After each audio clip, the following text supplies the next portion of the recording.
Yo, what's going on, guys? Got this DAZN card going on today. Going to go ahead and pick up in the third round. You have Mirko tagging up Manuel right now. There's a nice hook to the body and then one upstairs. Manuel comes back with a hook of his own, doesn't land. Now he's getting tagged up with two jabs. Swings for the fences, doesn't connect. Kind of tied up here. Manuel's got him on the ropes right now. Mirko leaning forward here, comes with an uppercut, kind of lands. Now Manuel goes to the body, two body hooks. Mirko comes back with a jab. Another jab, another jab. Now Manuel goes to the body, goes upstairs, barely misses. Ooh. Mirko just caught him with a nice stiff jab as he was going to the body. Manuel again misses with a huge left hook, and Mirko tags him twice with a jab. Another jab straight down the pipe. Manuel comes back, hits him with a body jab. Ooh, Mirko just tagged him with a huge jab there. Kind of stumbled him. Manuel comes forward. There's a body hook, one upstairs. Another left big shot to the body. Misses upstairs, and then Mirko tags him with a little short jab on the ropes. Kind of tangled up here. Manuel goes to the body two times. 43 seconds left to go in this third round. Goes again to the body. A little left body hook and now a right body hook. Now Mirko comes back upstairs. Manuel comes back with another two body hooks. Ooh, Mirko comes with a uppercut and a hook that miss. Manuel's backing him up into the corner here. Two body hooks land, and now a little overhand right comes through. Ooh, nice body shot, but Mirko tags him. Short little hook. Now he comes back with an uppercut. Manuel's digging to that body. Ooh, may have got hurt here. Mirko's got him on the ropes. Oh. So, yeah, Mirko just starts going to town on him. He's on the ropes. His eyes really busted up here, and then the ref just stopped it. Manuel looked like he was starting to, gain his senses a little bit, but just within a flash, Mirko turned that around, and we'll have to see what actually caught him, but you could see him stumble and fall onto the ropes, and then he just started unleashing, and the ref rightfully stopped it. What did you think about that, Poot? Man, that shit was crazy. That was. He beat the shit out of that, man. Yeah, that was crazy. Yo, what's up, Toby? Appreciate you coming through. It's going to be Mirko getting the third round stoppage versus Manuel. Doctors are having a look at him right now. He looks pretty good. He's not dazed still. Definitely got some damage to his eye.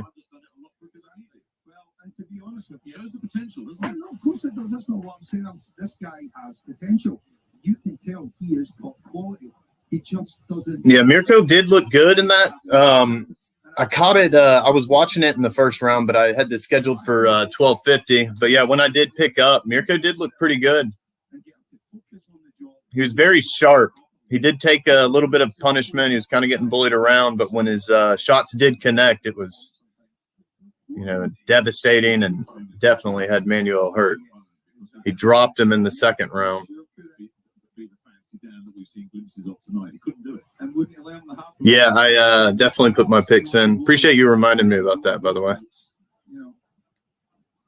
But yeah, this is going to be a third round stoppage. The ref came in and stopped it. Ooh. Yeah. So it was a left hook that really caught him, made him back up onto the ropes, and then from there, Mirko just came in and started unleashing on him. Ooh. That was a good fight, though. The end of the second round, when Manuel did get dropped, they were really just going back and forth with each other.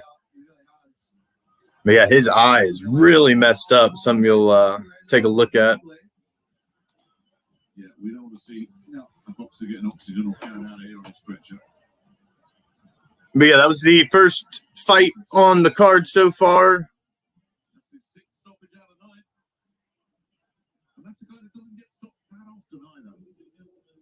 Just giving the actual announcement, and then we'll break in between, and I'll put up an old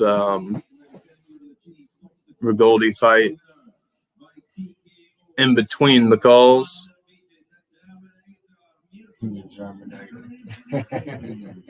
Yep. All right. So the Terminator wins via third round TKO.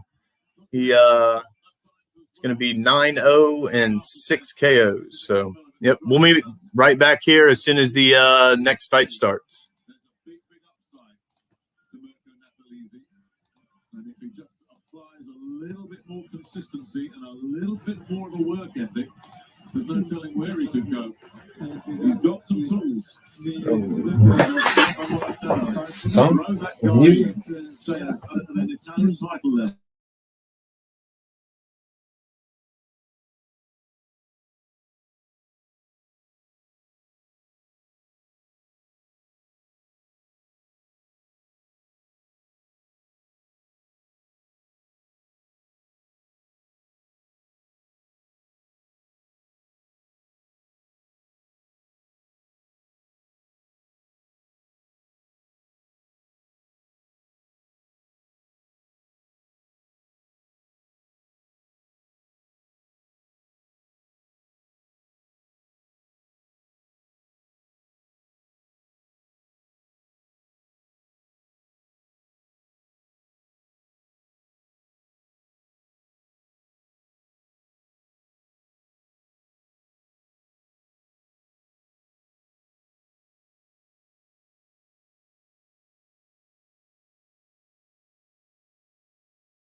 All right. So,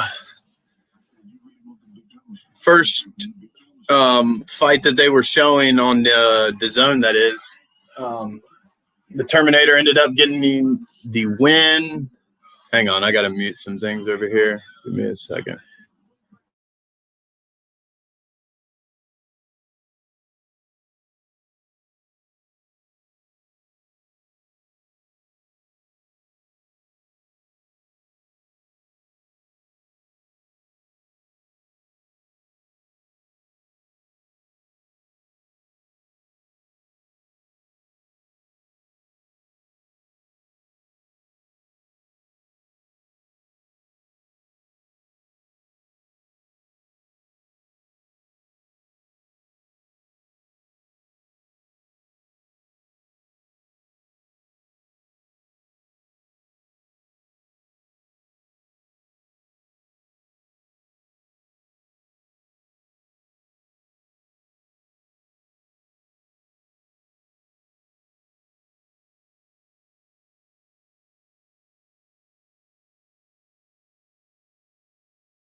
All right, so yeah, right now they're just showing Canelo versus Smith promo.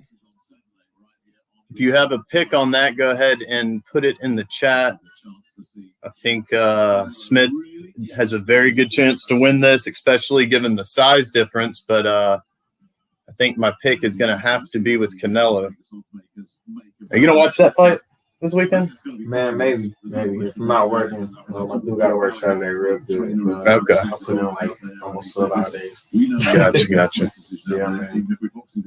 But I'm definitely going to have it pulled up on my phone. I got ESPN Plus. I'll see if it's, It's going to be on DAZN. Oh, DAZN? Yeah. They've got a pretty good deal going on with it's like $1.99. So I heard about their subscription. very cheap. You get a lot of good cards on it. Don't they do football on here too?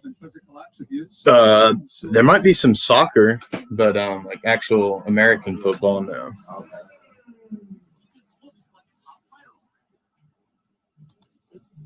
This motherfucker.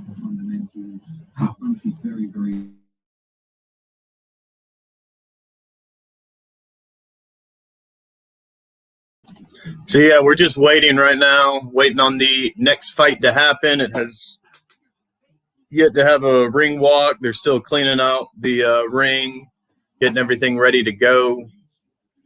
So yeah, as soon as that gets back on, we will let you know and get in right with the call.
All right, we got Nestor making his ring walk. I'm not going to try and attempt to destroy his last name,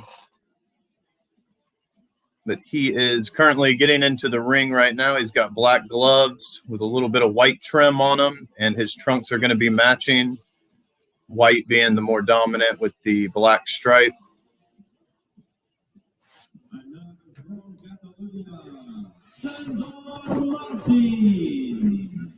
And now Martin is making his ring walk.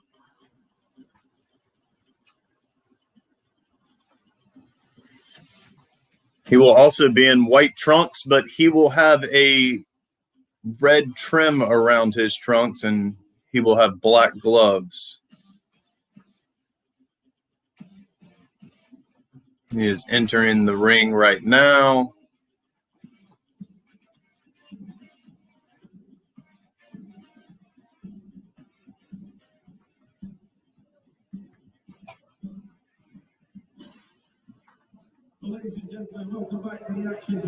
All right, and here's the actual ring announcement.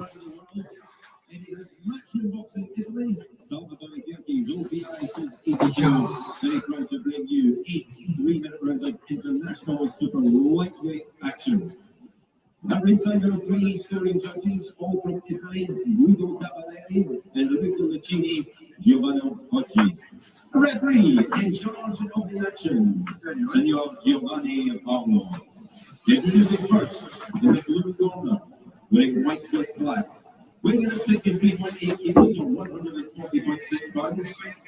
Creating contest, 8 wins, 9 defeats, 1 draw. He has 4 wins coming by KO. They're introducing Nestor first.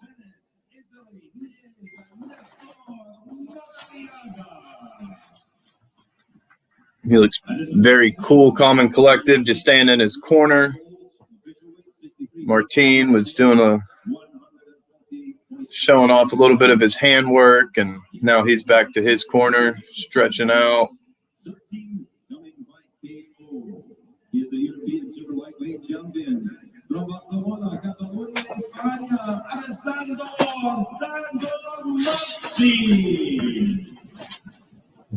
All right, so they're going to come to the middle here. The ref's going to have a little quick word with them, and we'll get right to the action.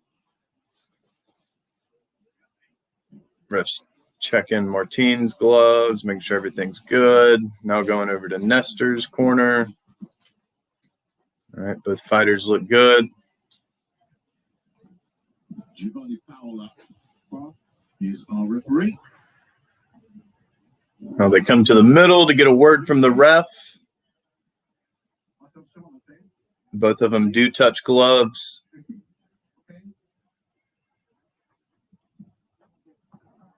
Listen, these guys both speak Spanish.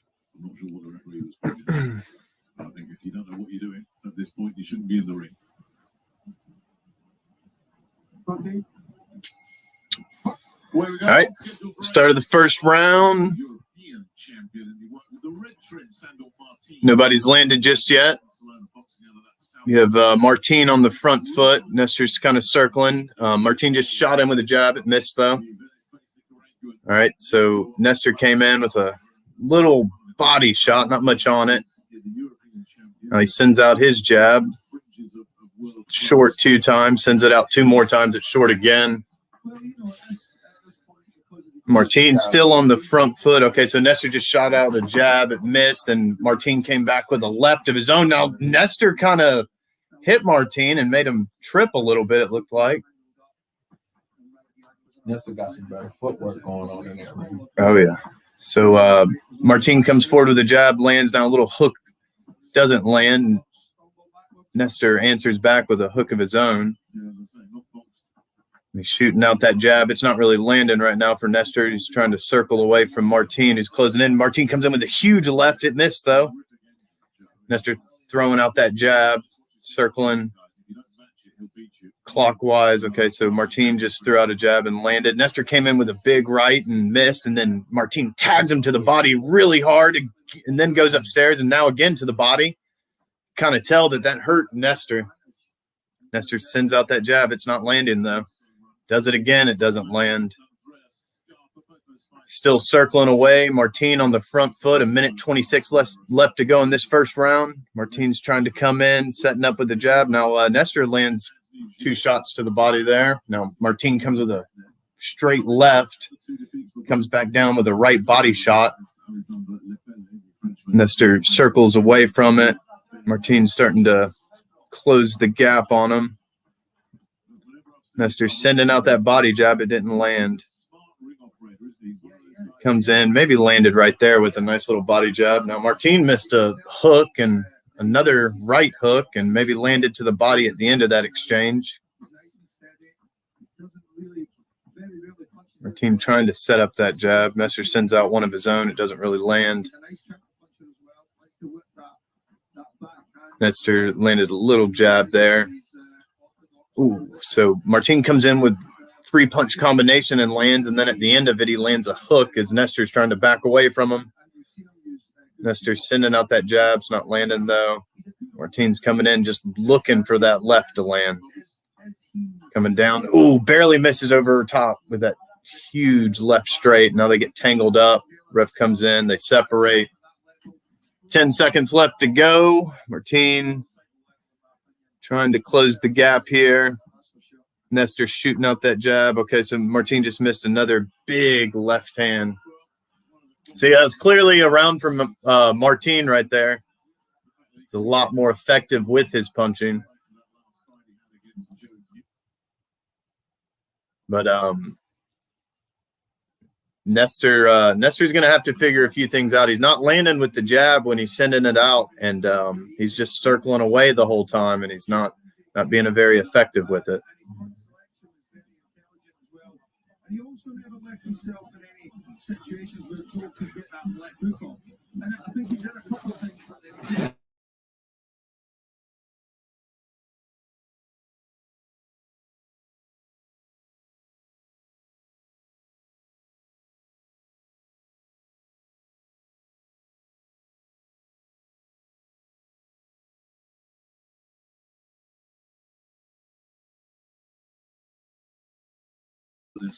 Sorry about that. My buddy came through and he just left. All right, start of the second round. Here comes Nestor. He's sending out that jab. Now, Martin's still on the front foot, coming forward, sending out his jabs. Not really landing right now. Now he's starting to close off those angles. Now, Nestor comes out with a jab to create space. Okay, so Martin comes in with a left, and Nestor kind of tags him with 2 a little bit sloppy hooks, but it was nice shots from him. Nestor backs, or Martin backs away. Now Martin's coming forward. Nestor trying to keep him at bay with that jab. Here comes Martin in. Okay, so Nestor just landed a nice jab upstairs and then landed a body shot. Martin comes in with a big flurry, doesn't really land anything. Maybe lands a straight on the way out of it. All right, so nice right body shot there from Martin. Martin's kind of got him closed off from being able to escape right now. Huge left hand to the body, and now a huge right upstairs for Martin. Nestor circling away from that after he had missed his initial body shot. Nestor comes forward with 2 jabs. Martin comes forward with 2 jabs of his own. 1 land. Now a little left straight lands for Martin. Nestor sending out his own jab. It's not landing still, though. Again, he shoots it out. It doesn't land. He's trying to circle away from Martin. Now, Martin just lands 2. Nice. It's a 1-2. Huge right straight to the body, or a left straight to the body, though. Now, Nestor's still circling away from it, trying to land that jab. He's not able to. Martin coming in. Ooh, nice left hand there from Nestor. Martin follows it up with a nice left of his own, and Nestor starts swinging. Now Nestor just got caught with a little right hook from Martin.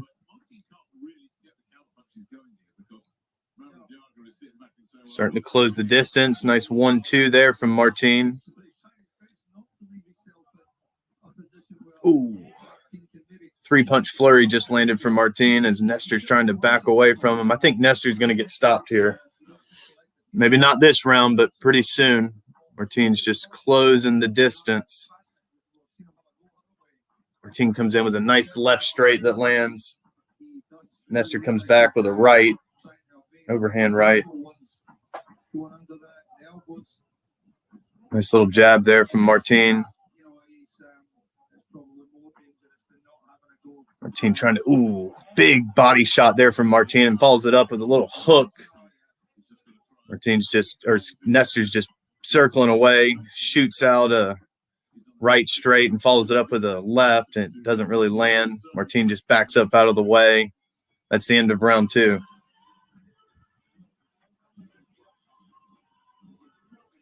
So, yeah, it's definitely Martin's going to be up here 2 rounds to nothing. He's just he's landing more shots, and he's also the shots are way more meaningful. Really tagging up Nestor with a couple of them here, and Nestor's just trying to circle away, trying to land that jab, trying to keep him at bay, but he's not able to. Anytime he comes in, he just gets countered.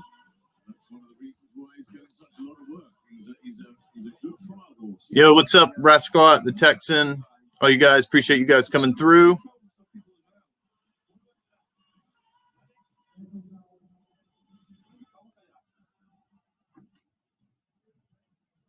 All right, so it's going to be the start of round 3 here.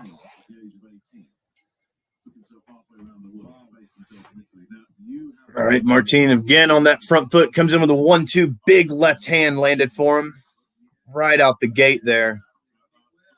Martin comes in with a uppercut, doesn't really land. Nestor continues to try and throw that jab. Oh, okay, so Nestor just landed a nice right hand there. Upstairs. Now Martin comes in with 2 jabs to the body, tries a left or a right hook there, didn't really land. Shoots that jab out. Ooh, Nestor just missed with a huge right, and Martin makes him pay with a right counter of his own. Nestor goes to the body. Ooh. Okay, so Martin comes in with a left straight and gets tagged with 2 body shots afterwards, though. Now Martin comes forward, lands a little bit of a sloppy uppercut on him. Nestor continues to try and fire out that jab. Now Martin just missed with a huge left hand, tags him up with 2 jabs, and comes back with a huge body shot, a left body shot. Martin just missed couple of shots. Nestor tagged him to the body. Nestor comes forward with a jab, doesn't really land. Martin just missed a right hook. Ooh, lands a nice straight, but it was on the shoulder. Still kind of. All right, so he comes in with a huge right and the left, tags Nestor. I just tagged him again to the body with that straight.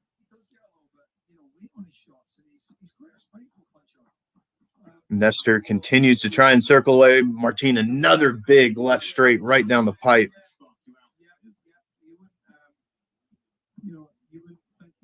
Coming forwards, not able to establish anything for Nestor at all through this fight just yet. He's had a couple of exchanges. Okay, Martin just landed a nice body shot and then a huge jab as Nestor was coming forward. Now, Nestor just landed a nice right body shot there. Martin is just way more snappy with his punches, and he's able to land very, very easily. Okay, so Nestor just sending out that jab. Nothing really landed. 30 seconds left to go. Ooh, nice 4-punch flurry, and then he follows it up with a huge left straight. Ooh, big left hook there from Martin. Nestor again just swinging for the fences. Doesn't land anything, though. 17 seconds left to go in this 3rd round. It's picked up pretty. Nestor seems to be getting more brave, but he's getting tagged a lot more now. Now he's trying to circle away back and forth. Martin trying to close it off. Nice body shot there from Martin, and Nestor lands his own right, but misses a huge left afterwards, and that's the end of the round.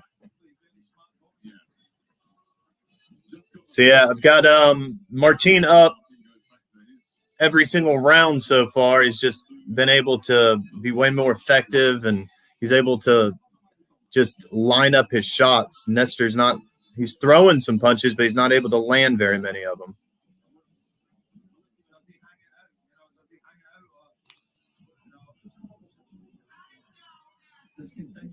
Yeah, boxing is on real early this week.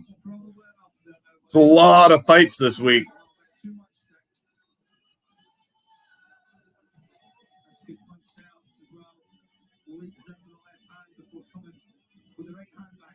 Yeah, they're just showing highlights, and they're just showing how more effective Martin's punches are. Just turning Nestor at times. Martin looks pretty fresh. You don't see anything on his face. All right, this is the start of round 4.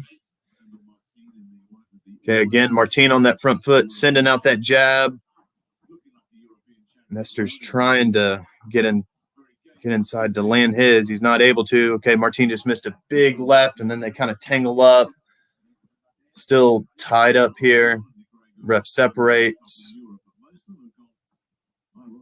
Nestor sends out that jab. It's not really doing much. Martin comes forward. Nice right body shot there. Nestor missed with a huge right hook of his own. He gets tagged with a left hook by Martin.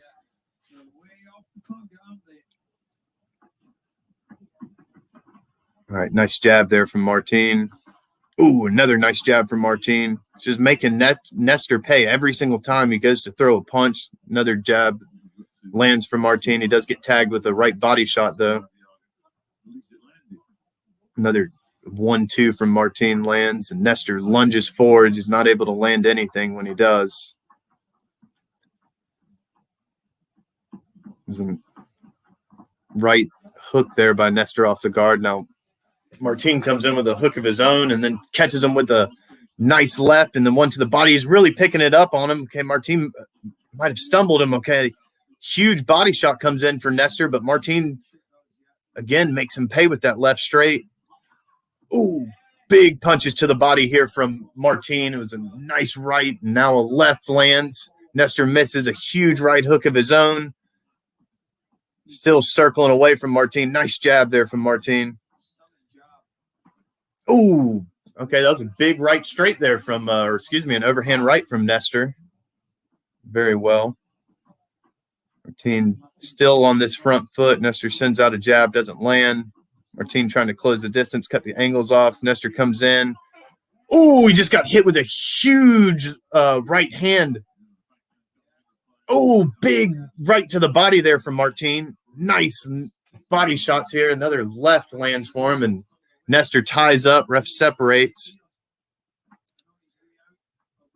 Martin's coming in here. 35 seconds left to go in this 4th round. Okay, so Nestor lands a couple of body shots, kind of tags up. He gets still kind of tangled up here. Both miss with some lazy uppercuts. All right, so Martin on the front foot still. Nestor continues to back up. All right, so Martin tried to go in with a right hook and a left straight. It didn't really land, but Nestor does land a right of his own to the body at the end of the round. So, yeah, I'm going to have to, again, give that round to Martin. It's been his fight this entire time. There is a little bit of bruising on his left eye for Martin, but it's nothing to be worried about. But, yeah, that overhand left from Martin, man, it's just backing up Nestor every time he hits him. Nestor doesn't look too bad. He's got a little bit of swelling going on. But, yeah, when they send out the jab, the difference is incredible. Martin's just forcing the guy back, and Nestor's is just kind of like just to touch him. And most of the times it's not even reaching. All right, so it's going to be the start of round 5. Nestor comes out, shoots the jab out, landing on the guard, though. Here comes Martin with his. Just trying to – all right, so a nice 4-punch combination for Martin there. He just lands with a body jab. Still on the front foot, still dictating the pace of this fight. Comes forward with a couple of jabs, and then they get tangled up. Ooh, big right hand there from Nestor. That was a very good shot upstairs from him. Afterwards, though, he backs up and circles away. Comes forward with 2 shots. Nothing landed, though. A little bit sloppy. Ooh, big left hand just landed from Martin. Huge hooks coming in for him, and then he lands a nice left hook to the body. They get tangled up. Ref separates back to the middle of the ring. Martin trying to shoot that jab out, trying to set up that left. Nestor comes forward, gets tagged with a huge left shot to the body. Nestor sends the jab out, doesn't land, follows it up with a right hook, doesn't land, or right straight. Sends out another jab. May have tapped him there. Not effective at all, though. Sends out 2 more that don't land. Very big body shot. Now a huge straight upstairs there from Martin. Oh, another huge left hook there to the body. Oh, okay. So Nestor comes forward with a couple of shots, gets tagged to the body, though. Nestor's a warrior, man. He's been taking some very hard shots. Martin comes in, misses with a shot, and gets tagged to the body by Nestor 2 times.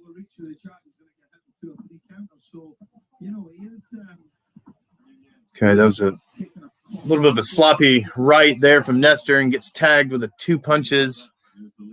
A little bit off the guard, though. 54 seconds left. Huge body shot there from Martin.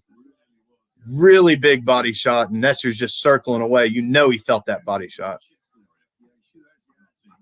Ooh, another big body shot lands from Martin, and then Nestor ties up, kind of lands a hook well tied up. Nestor shooting out that jab. Nothing's landing, though. He's almost too afraid to let his hands leave his body, and when he does come in with that right, again, he gets tagged by Martin with a huge left hand. Right to that body. Okay, Martin comes upstairs with 2 shots. Kind of gets tagged there with a little right there from Nestor as he's throwing. 10 seconds left to go.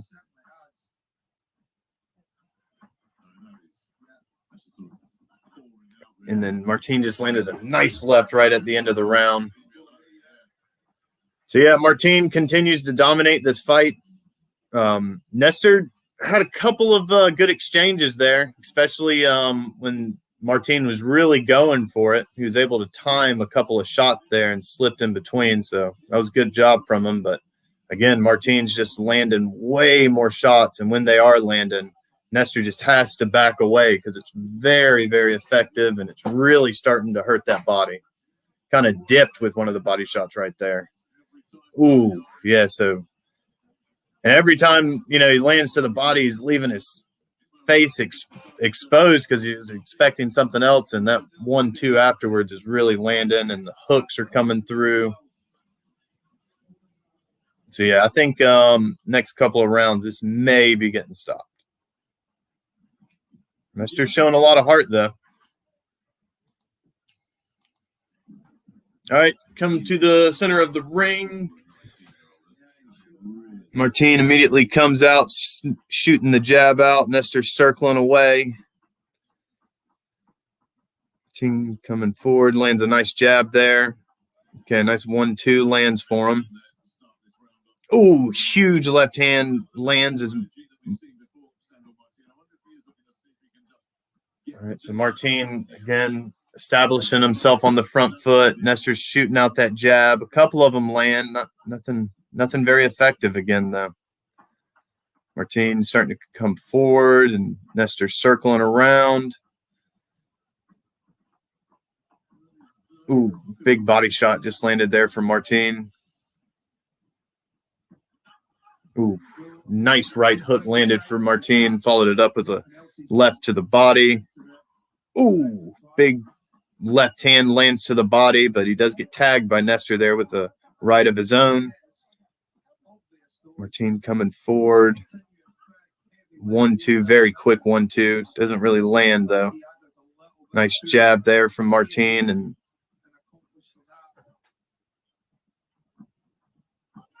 ooh, huge 1-2 for Martin.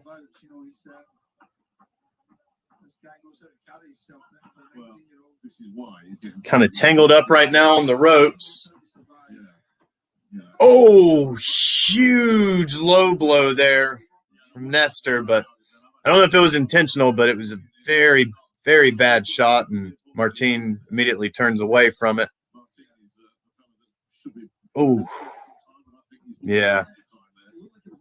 All right, they're right back to the action, though. Martin snapping out that jab, lands a left straight of his own. Nestor's trying to shoot a punch in there. He lunges forward with a right hand. Doesn't really land, though. Sends a jab out that's nowhere even near. Martin just landed a nice little right. Nestor comes forward with like 3 jabs. Nothing lands. Ooh. 4-punch combination just landed for Martin, and just Nestor wasn't prepared, kind of got spun around. Now a big left body shot lands for Martin. Nestor comes in with a body shot of his own, sends out that jab, it's not really landing, sends it out 2 more times, not landing. Ooh, big right body shot there from Martin. Almost looked like Nestor was going to take a knee, but he didn't. Oh, big left hand just lands upstairs, and another huge right to the body for Martin. Now they just get tangled up. Oh, nice right or left hook just landed there for Martin. Nestor's in a world of trouble right now. Oh, so at the end of the round, Nestor comes in with a huge, wild left hand and spins himself around and falls to the ground. It's not a knockdown, though. It was just a very wild punch. But yeah, Martin has destroyed this guy's body.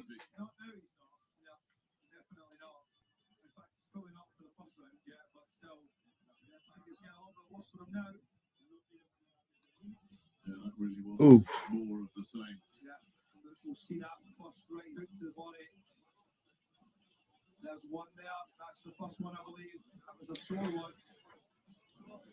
Yeah, these left hands to the body from Martin are, man, they're just very lethal.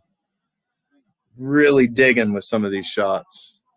I wouldn't be surprised if even the Nestor's corner may, throw in the towel. He's not able to really compete in this fight.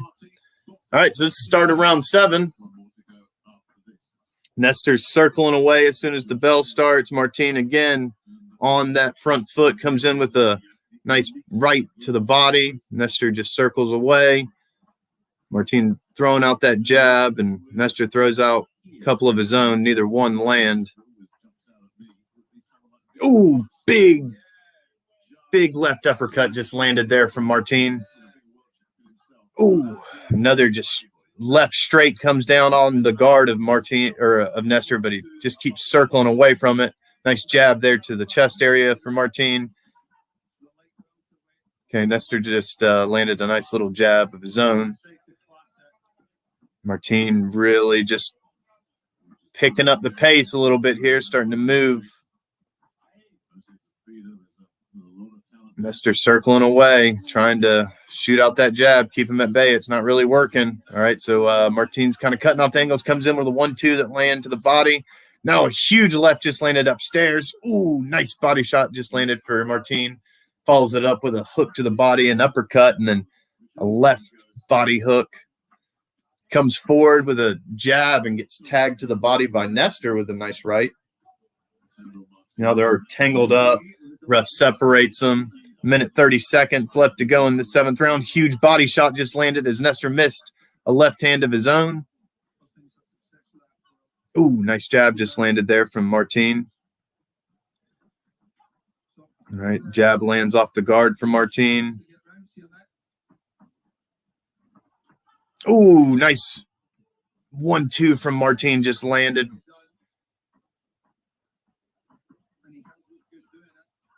Another huge left body shot lands. Kind of get tangled up here. Now, so Martin just tagged him with a nice left upstairs. Another left straight lands for him. Really starting to dig with some body shots here, but they get tangled up. 40 seconds left to go.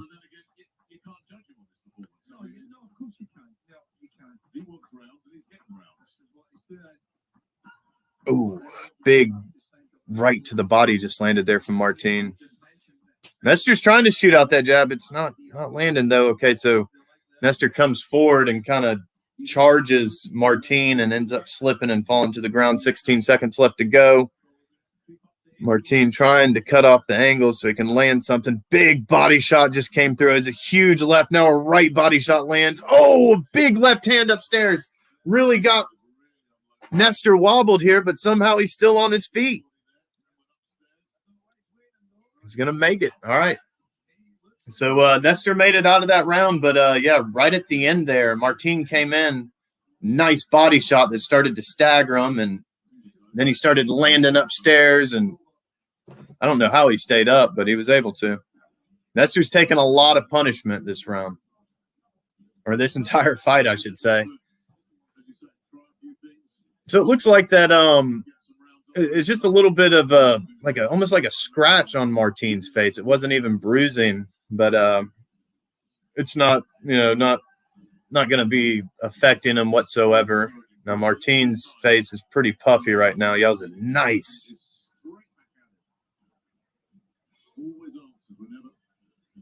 Yeah, that 1-2 from Martin, that left straight that follows it up, man, that thing is nasty. Yeah, you can just tell by Nestor's face. He's in a world of pain right now. But he's made it to the 8th round. Let's see if he can finish this fight. Martin again starts on that front foot and lands a jab. Nestor comes forward with a right straight of his own. It doesn't land. Martin trying to come forward, cut off the ring, but Nestor's pretty good on his feet. He's able to move away. Martin lands a jab there.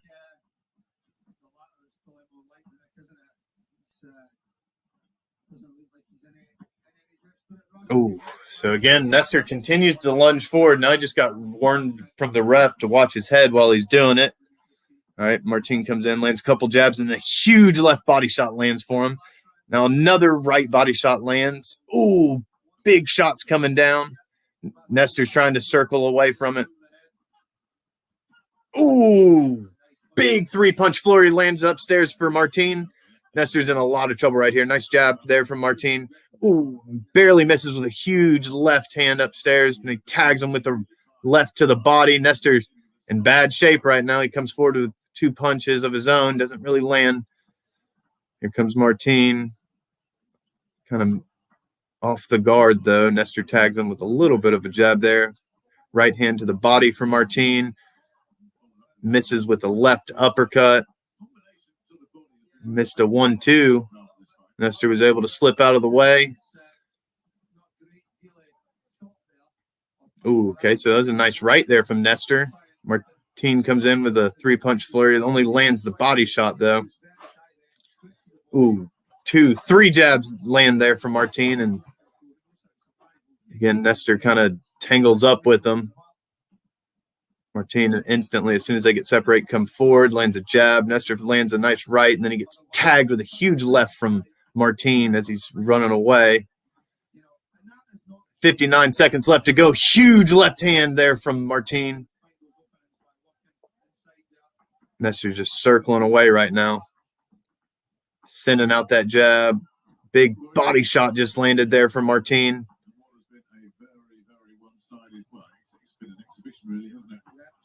Ooh, nice 1-2 just landed from Martin, and instantly Nestor clinches up with him. Ref separates. It's 32 seconds left to go in this fight. Looks like Nestor's going to possibly make it. Ooh, big body shots coming in here for Martin, and instantly Nestor just tangles up with him. Martin's coming in. Looks like Martin's really wanting to end this. Okay. Nestor has a couple of shots that land for him, and Martin left straight comes in at the end.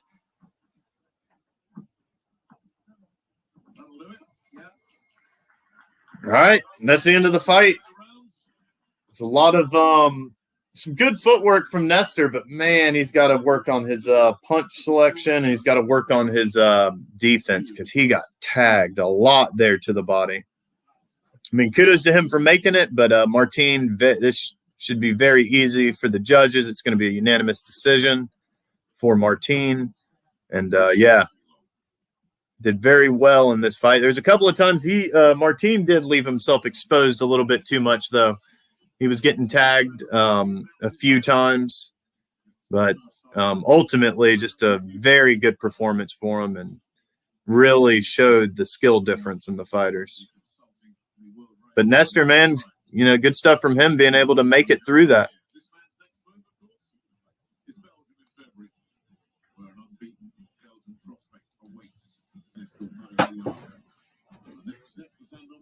All right, so we'll wait to get the official decision from the judges. I had it pretty clear and one-sided to Martin. Here's the actual decision now.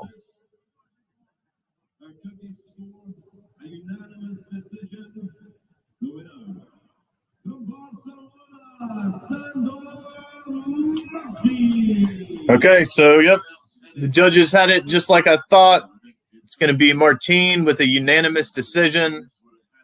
Was very good bout, but it was very one-sided for Martin. Nestor's got a lot of stuff he needs to work on, but very good display from Martin. And I'm going to let my dog outside, and when we get back, or I'll come back on as soon as the next fight starts. Appreciate everybody that's here. Please hit the like if you can.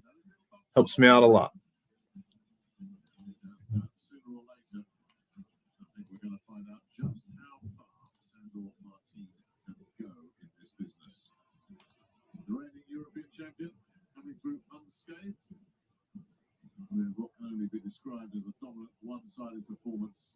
Yeah, it's not that. What's on the screen is just for, you know, people to actually look at something while I'm doing the commentary instead of looking at a black screen. But no, it's not even this is a old fight. But yeah, I'm going to be doing actual blow by blow for this entire card. But yeah, everything that's on the screen right now is it's an old fight, but everybody should know that. But yeah, I'll be back in here in just a few minutes.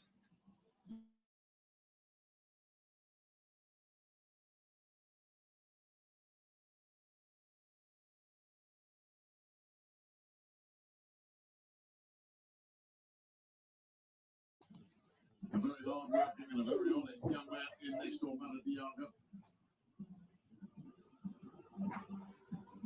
But that was a painful 24 minutes for him. So, we'll get down to the meat of our action in Milan. Once that ring has been secured, cleansed, we've got a women's world title fight coming up next. And so much more coming up right here on DAZN.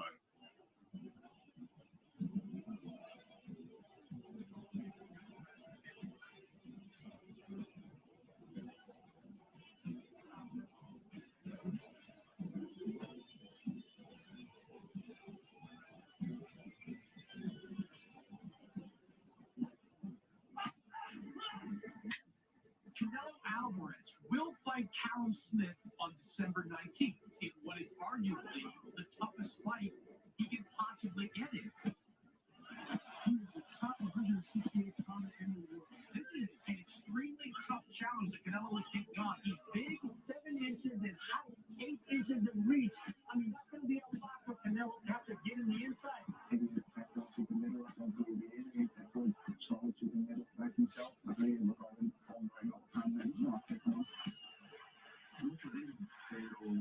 Amo los retos porque al final eso es lo que me va a marcar en la historia del boxeo.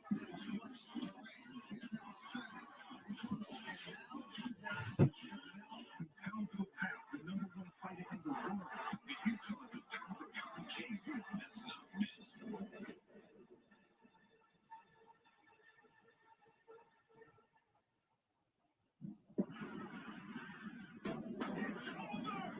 Garcia versus Luke Campbell. Official, it has been set. Can Ryan Garcia continue his rapid ascent? This is something that comes along with every Gavin in the generation, and it's special. And it's no hype. I'm telling you, it's special. I don't think he beats Luke Campbell.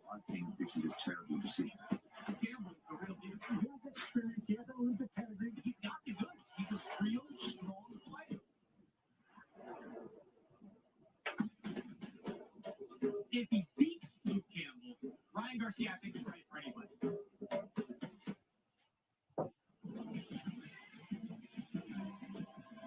Big fights coming up here on the zone. The Triple G tomorrow. Canelo on Saturday. And then, as you've just seen, on January the 2nd, we've got Ryan Garcia and Luke Campbell. It's a huge fight for both of them. Garcia, obviously, it's his biggest test. He's looked so good and so flash, but you look at his record and say, well, who's he beaten? Luke Campbell. Well, he's had a couple of defeats to his name, but they have been at a very, very high level indeed. So that one is absolutely intriguing. Yeah, some big fights. And you'll see them all here on the zone. Very, very busy couple of weeks for us coming up. And, I'm really intrigued by that Garcia-Campbell matchup as well, because you can make such a strong case for both of them. You really can. Again, we have not seen Garcia tested to the point where the world is yet convinced that he is a fringe world title challenger. We just haven't seen it yet, have we? He's never been faced by any real troubles. He's had complete control of every one of his bouts so far. Luke Campbell is the man to answer those questions, in my opinion. And I want to see how good he is. I'm fed up with seeing those fast flash hands that he does. Anybody can do that. A gymnast could do that. It doesn't prove anything. And don't give me all the stuff of him with his blindfold on. That's meaningless. You don't box with a blindfold on. It's a circus trick. Let's see if there's the substance to back the flash. Yeah, well, I think everyone wants to see that. And amongst our peers, and I say amongst our peers, I'm no longer a professional boxer, but in the trades, should we say, everyone seems to now have the same opinion on him. He irritates real boxing people. Yes. He does. He irritates them. And I'm not going to name any names, but I've spoken to some world-class coaches, trainers, world-class competitors, and they all think the same now. They think he's irritating, and they think that he's not proving himself to be behaving the way that he is, like some sensation, and the guys want it, and everyone will have respect for him if he manages to pull off a huge victory against someone like Luke Campbell. Well, this is it, isn't it? I can understand exactly what you mean. The old sweats. We'll go back to that phrase you used earlier, fancy Dan. I don't think this guy is a fancy Dan. I think he's got a bit more about him than that. Yeah. But he hasn't beaten anybody. He hasn't proved anything. And okay, you got the flash hands. You can do things with the blindfold. You got your social media followers. You've got your little story. You got your private life stories that are popping up every so often. And the old pros of this game don't like all that, do they? No, they really don't. This is KSI Logan Paul stuff, and nobody's hugely impressed by that in this business. But let's remember this kid does have potential to be a world-class fighter. Are we going to get to see it? Is he going to be able to come through some of the challenges that Luke Campbell is going to impose on him? We're talking about an Olympic champion here, a guy who can hang with Lomachenko for 12 rounds, a guy who can hang with a very good Orgulanaris for 12 rounds. Well, you're talking about one of the best of all time. Yeah. And one of the best champions of recent times. Yeah. He's young. He's a pretty boy. He's undefeated. He's super fast. I've been doing this since I was 7 years old. He's the next Oscar de la Hoya. He's the next Floyd Mayweather. He's the next Canelo wrapped in one. He's got speed, power, the whole package. Can Ryan Garcia continue his rapid ascent?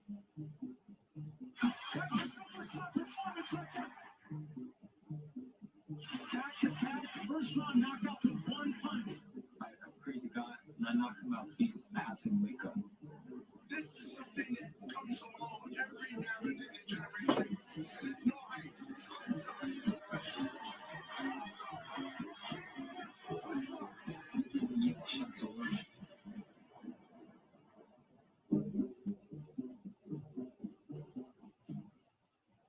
Cannot wait for that one. As Alex Arthur said, that young man polarizes opinions. Is he the real thing? Well, one man who will test the genuine nature of Ryan Garcia's credentials, test the substance behind the hype, is Luke Campbell. And there we who's just fallen short a couple of times himself, admittedly at a very, very high level. A very focused and driven individual himself. And Luke Campbell, a former Olympic champion, as you mentioned. This is a guy we both know pretty well, Alex.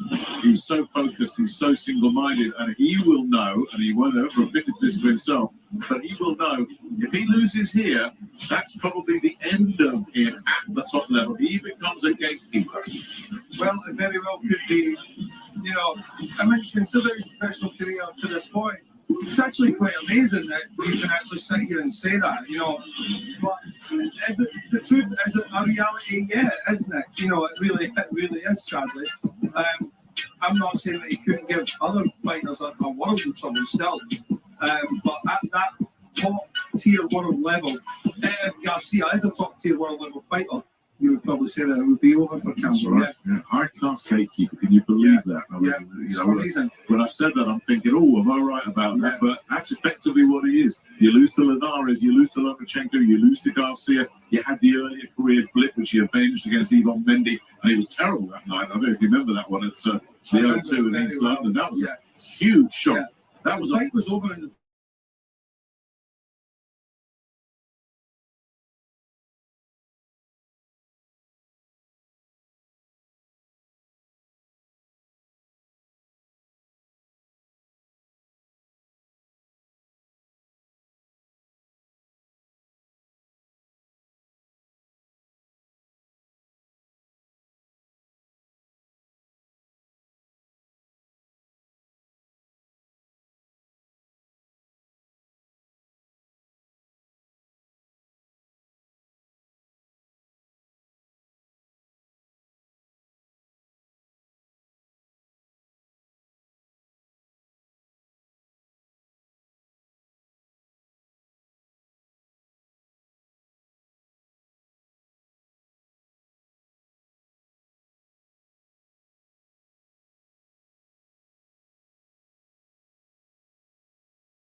Yo, sorry about that, guys. I had a breaker that actually flipped, and I had to go fix it real quick. Get this back going here in just a second.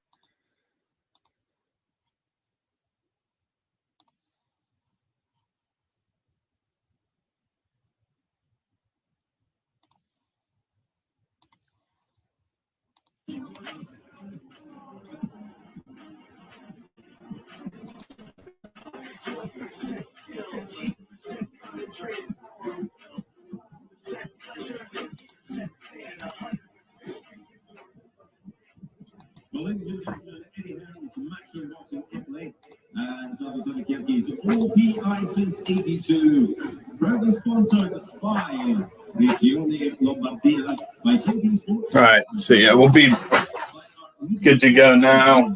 Sorry about that. Had to go flip a breaker. Had too much power going to something.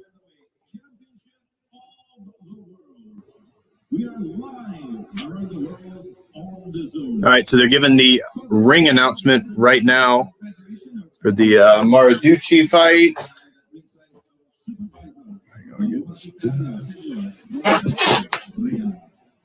At ringside are three studio jockeys, all from Italy, from Chieti, Giustino Di Giovanni, from Sydney, Paolo Reggiani, and from Rome, Francesco Rega. In charge of the action, the Napoli Italia, Signor Enrico Perlizzi. And now, ladies and gentlemen, it's time to introduce the boxers. Firstly, the challenger.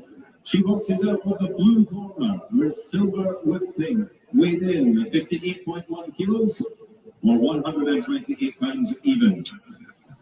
A 10-fight record, 6 wins, 1 All right, so they're introducing Nina right now. She, I don't have her winning this fight. She's gonna have a pink top. She's got like some pink highlights going on too to match it. They're introducing Hamaduchi right now, and she is going to be in white with red trim, same matching on her gloves. I expect this to be a KO for her.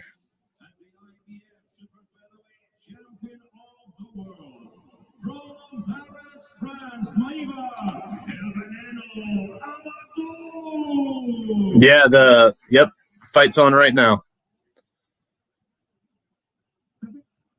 The ref brought both of them forward, having a word with them right now. They touch gloves. Making yet another defense of the title that she won back in November 2016. All right, getting right into it. All right, Hamadouche comes out, immediately starts throwing some hooks, lands a nice jab there. Now Nina responds again with a couple of shots herself. Couple of stares there from Nina. Sending out that jab. Hamadouche just landed one of hers. Ooh, big left hook just landed there from Hamadouche. Big right hand just landed. Backing her up now. Okay, Nina just landed two nice hooks there. Responded. That right of Nina just landed very comfortable. And then Hamadouche comes in with a big right hand. Nina coming forward, though, throwing a couple shots. Hamadouche trying to come in and throw that haymaker. Gets tagged with a couple body shots. Now sends out the jab, lands upstairs. Okay, jab again lands for Hamadouche. Backing up Nina right now. Nina lands nice little right to the body and then responds with a couple of hooks and then misses with a left hook. Hamadouche goes downstairs. Big right hand straight landed, and Nina spins away from that. She didn't like it. Hamadouche cornering her again. Couple shots to the body, and then like a three-punch flurry upstairs. Nice jab there from Hamadouche. Ooh, big right hand. Now Nina responds with two hooks of her own. Nice jab lands there from Nina. Ooh, back-to-back left hooks there for Hamadouche. Right hand misses. both just missed with a jab, and Hamadouche just landed a jab. Nina comes forward with a 2-punch flurry. Ooh, big right hand there from Hamadouche, and Nina spins away from it. 2 nice jabs there from Nina. Comes in with an uppercut, but ends up getting tagged with a left hook from Hamadouche. And ooh, all right, so they kind of exchanging there right at the end. Both landed a couple of nice shots, but yeah, that was very good first round. Definitely think that Hamadouche won that round, but Nina did a lot of good work. She may have even won that round. I don't know. We'll have to let the judges make that decision, but she was very impressive coming out there, letting the punches fly in flurries. But when she did get tagged there, showing some of the stuff. Yeah, man, she caught Hamadouche with a nice left uppercut. And Hamadouche landed that big right hand. But, yeah, Nina's doing well here using her range, not letting Hamadouche come in and get anything. All right, so it's going to be the start of round 2 here. Starts out with Hamadouche coming forward, firing body shots, and Nina responds with 2 of her own, misses with the right upstairs, and Hamadouche coming down, searching with that left jab, gets tagged there with a big left shot from Nina. Now Nina just gets tagged with a big left hand and kind of get tangled up, and Nina just landed a nice right of her own. Hamadouche on that front foot just landed a 1-2. Ooh, big 3-4. Ooh, huge body shots were landing there, left body shots, and Nina goes down to the ground, has to take a knee. When she got her in that corner, she just started unloading. It was 3, or it may have been 4. Okay, so here comes Hamadouche straight forward, sending out that jab, trying to set up this big right. Now Nina started to land a couple of nice shots there. Hamadouche again got her in that corner, but Nina does well, circles away from it. Hamadouche just barely misses with a couple of big shots. Hamadouche just landed a big right, now a huge jab that's backing up Nina.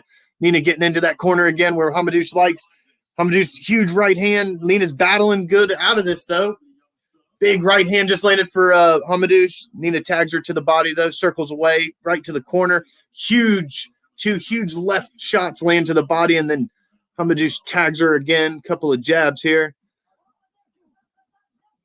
Hamadouche got her in the corner. 2, all right.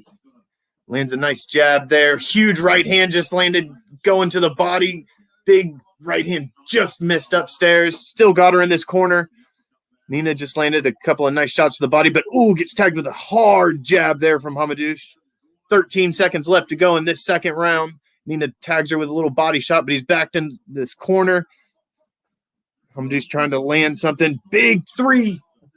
2 huge body shots, and then follows it up with another left hook upstairs. So she did 4 hooks there. 2 of them landed to the body, and as she was coming out of it, threw that same left hook upstairs and tagged her. She did get tagged with a couple of jabs that I probably didn't call from Nina, but they weren't very effective. It was almost like just trying to throw something else to circle away from Hamadouche. But, yeah, we did just see Hamadouche score a knockdown, and it was in that same fashion I was just describing. It was 4 like huge left hands, and yeah, man, very beautiful shot. And you can just see Nina grimace, and she has to go down to her knee. Did a good job though there. Better to take that knee right there and try and tough it out. Go ahead and let yourself recover. But Nina's doing well. I'm surprised how well she is boxing in there, being that Hamadouche does have all this power. She doesn't care. She's coming in there to fight. All right, so this is going to be the start of round 3. Ooh, Nina comes out with a huge left hand, but it gets tagged by a left by Hamadouche. Hamadouche coming forward, getting tagged up here. Hamadouche is by Nina with a couple of nice jabs and a straight to follow, but Hamadouche follows up with a nice 1-2 and then tags her with a left hook. Comes with a big right hand. They kind of get tangled up here. Ref kind of warns Nina there not to lead with her head. Now she's getting tagged up with 3 huge hooks. Barely misses that left one. Nina landing a couple of jabs here. Hamadouche comes forward. Okay, Nina landed a nice jab. Now Hamadouche goes downstairs with that body hook and upstairs. Got her on the ropes. Ooh. Uppercut. Slips through, but it wasn't not much on it. Now she's got her into the corner. Goes to that body with that hook again. Nina's landing a couple of nice shots upstairs. And again, that left body hook lands, and upstairs it lands. Nina's in a world of trouble right here. Grabs.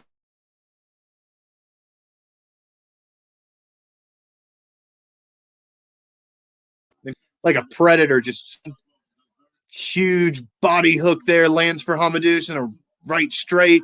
Ooh, 3, 4, 5 body hooks just land, but Nina just tagged her with a 3-punch flurry of her own at the end. That was very nice. Kind of tagged her, and then Nina rushes forward again, getting warned again by the ref to keep her head up.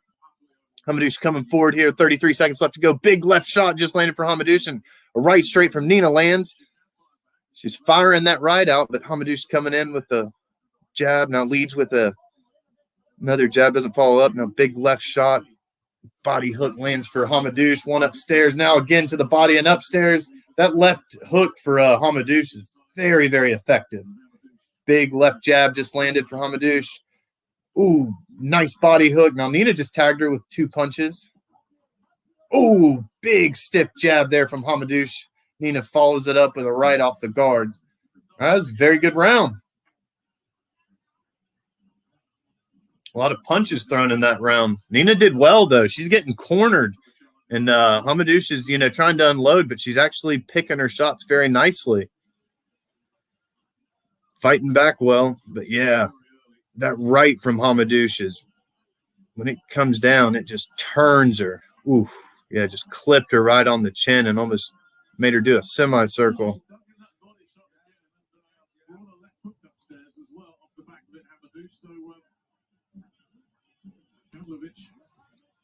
Sticking to it very, very gamely here, but that's been a tough couple of rounds for her. Well, all right, so yeah, Nina's doing well. She's fighting hard here, but I definitely have Hamadouche up and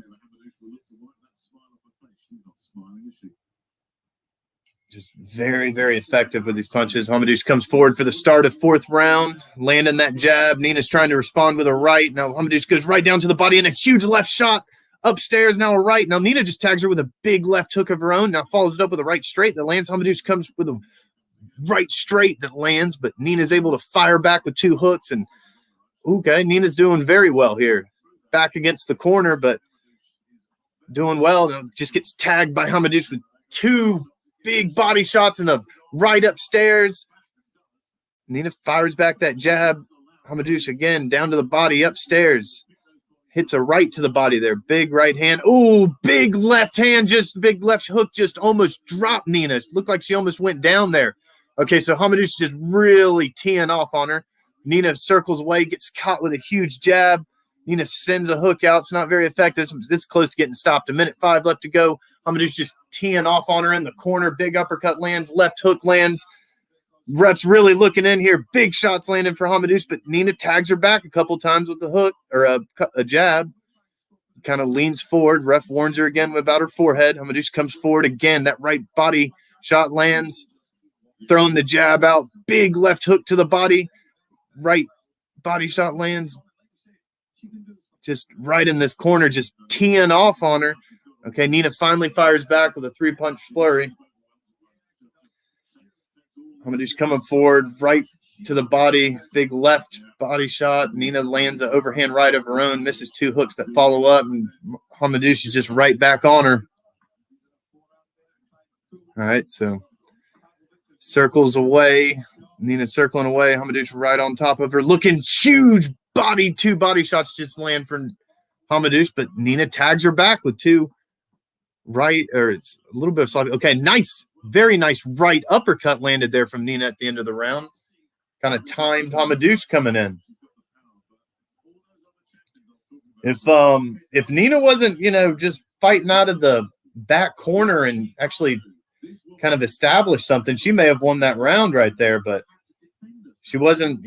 For times, it was just her dipping down, and I thought the ref was going to stop it because she wasn't throwing anything, but after the flurry was done, she would peek up and, throw a little jab and a hook and a straight and they would land. The ref was really looking in hard during one of those exchanges and may have even told her, hey, you got to fight back. But she's doing well so far.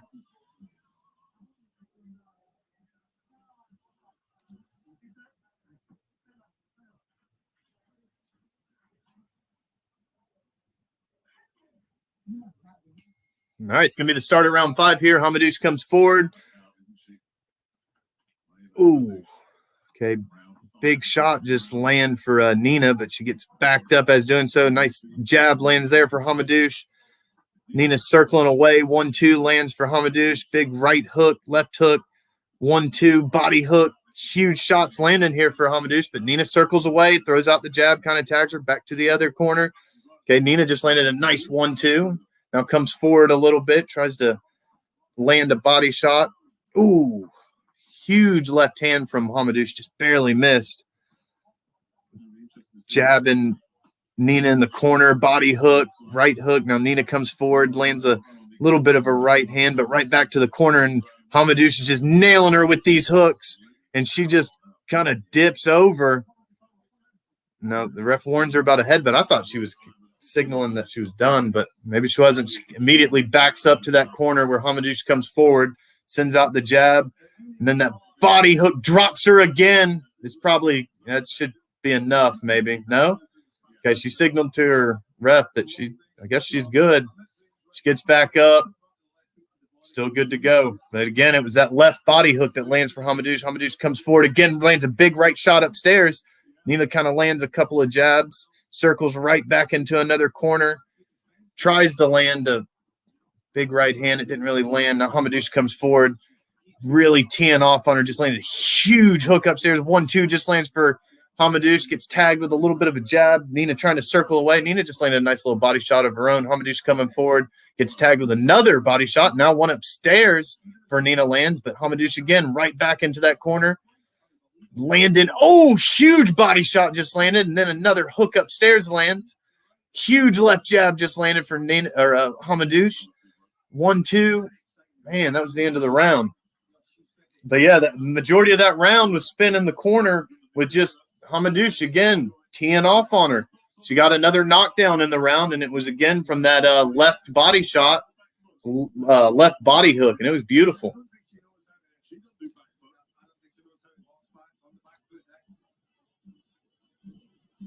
She went down again here. I thought Pavlovich might not be able to get up from that. Yeah.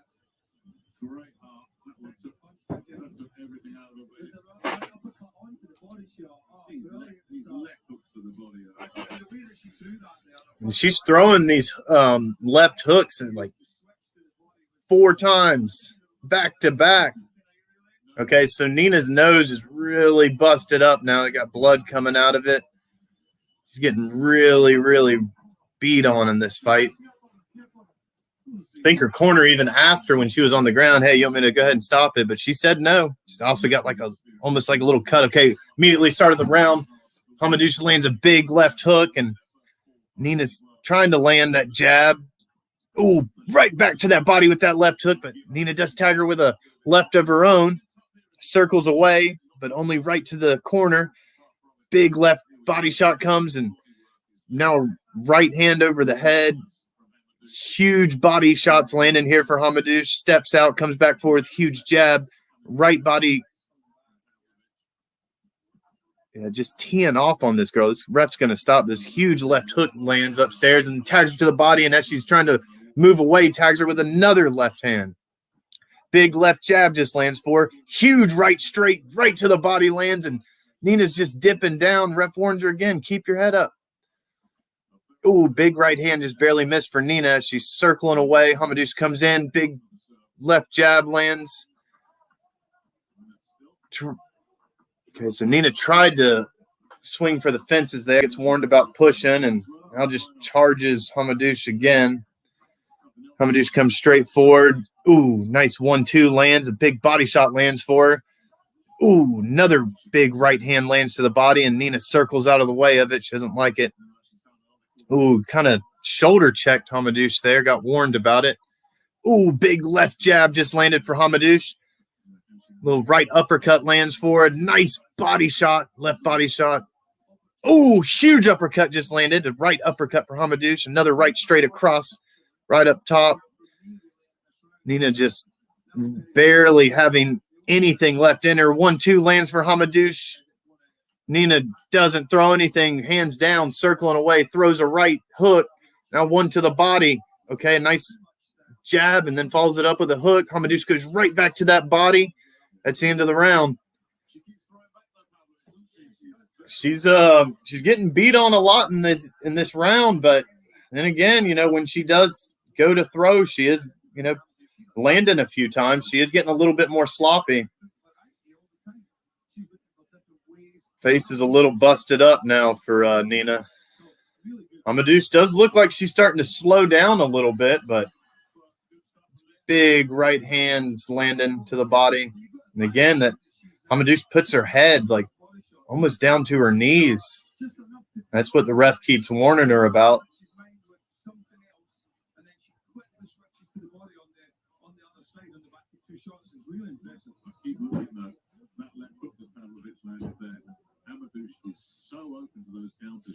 So it's definitely Hamadouche's fight, but she needs to figure out a way to land that big shot to get her out of here. So Hamadouche comes forward, start of the round. Nice jab lands, immediately goes to the body with a body hook. This is round 7. Okay, Nina fires back with a 1-2 of her own, but still in that corner. Body hook landing for Hamadouche. Again, goes right back to it. Right body shot, left hook upstairs. Nice body shots here landing. Nina just kind of stumbles forward and across the ring to the other corner where she's getting tagged up the same way, right and the left to the body. Now Nina's kind of tagging Hamadouche with a couple of shots, but immediately starts retreating. Nice. These girls are tired. Hamadouche is continuing to land on her. Hooks upstairs, right straights to the body. Big uppercut, just nearly grazed. Okay, Nina just landed a nice left hand. Hamadouche throwing out that jabs, got her backed up into this corner, just unloading left jab, now an uppercut.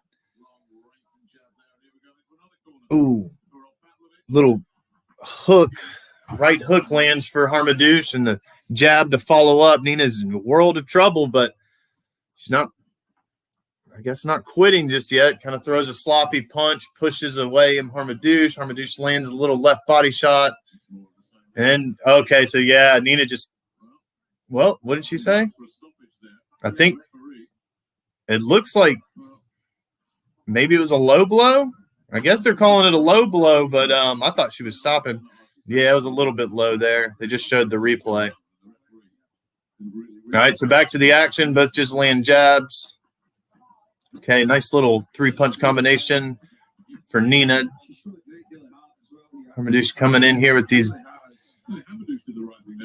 big body shots.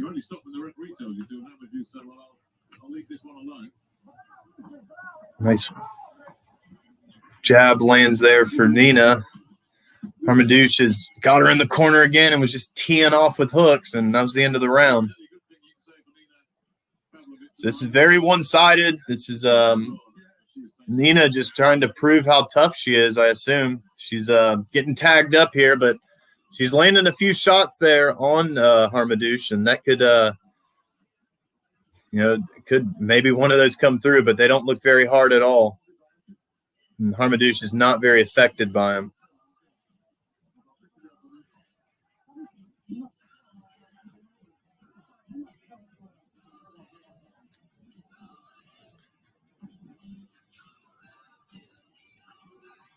Yeah, the cut doesn't look any worse for Nina, but she had a lot of damage there to that right side of the face, bruising-wise. Of course, her nose is still trickling out blood.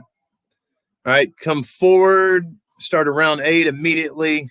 Hamadouche starting to let the hands go. Lands a nice straight there. Now, nice jabs backing her up to the corner. Nina's pushing off again. No, Ref separates back to the action. Harmadouche is stalking her down again, sends out the jab. Nina responds with a jab of her own. Now Harmadouche goes down to the body with a big right hand. Okay, big right straight lands there from Nina. He's got her in the corner again. And I think, yeah, ref warned her again about keeping her head down. All right. Harmadouche again circling right towards her. Nina lands kind of a nice little right straight there. Harmadouche comes in, huge right hand lands. Oh, big right straight just lands. World of trouble here for Nina. Okay, Harmadouche just teeing off on that body and upstairs. 3, 4, 5 shots land upstairs, and Nina just dips her head down. Ref grabs her by the arm, spins her around, and right back. Here comes Harmadouche again. Huge right hand just landed for Harmadouche. Got her back into the corner again, just teeing off on that body. Left body shot, big uppercut. Left hand, big right hand just land. Really pouring it on. Nina's holding on for dear life, and they just need to. Oh, Gum Shield just got. I don't know if she spit it out or Harmadouche landed on that. It looked like she spit it as she was getting landed on. But I would really look to possibly stop this. This was probably done by. Oh, Nina's okay. So she is very exhausted and almost. It looks like she's dry heaving in the ring right now. That's it. Yep. Okay. So she just quit in the corner. She was about to throw up in the corner, it looked like, but the ref said, "Hey, you can't do that. It's either you can continue or not." And she said, "Okay, that's enough, sir." So yeah, it's going to be Harmadouche with the stoppage win there. Very good performance from her. You would have thought the ref would have stopped that a lot sooner. I mean, she had this girl really hurt several times in the fight. And Nina, I guess the ref decided was okay to go on, throwing a couple of punches per round. But that was a very dominant one-sided display for Harmadouche. It was a very weird ending, though. She spit her gum shield out as she was getting tagged, and the ref takes her over there, and then she kind of falls to her knees, and like I said, she starts dry heaving. I guess she was, exhausted or looked like she was about to throw up. And the ref said, "That's part of boxing. Can't do that." After that scare against Natasha Jonas in stopping Katarina Tanders with one hand. Harper broke her right hand in the 4th round there. And Kunzi Choi, we'll see what she does. But yeah, very good performance there from Harmadouche. I think she should have got the stoppage win a lot earlier, but I mean, either way, she gets the stoppage. We're about to make the announcement now. I mean, Nina's a warrior, but at some point, it's I don't know if it's that good to take that much punishment just to be tough. Well, good luck coming back at this girl. She gets off to a good Looks like they're just waiting on Harmadouche to actually give the official. We're letting her get her gloves off first.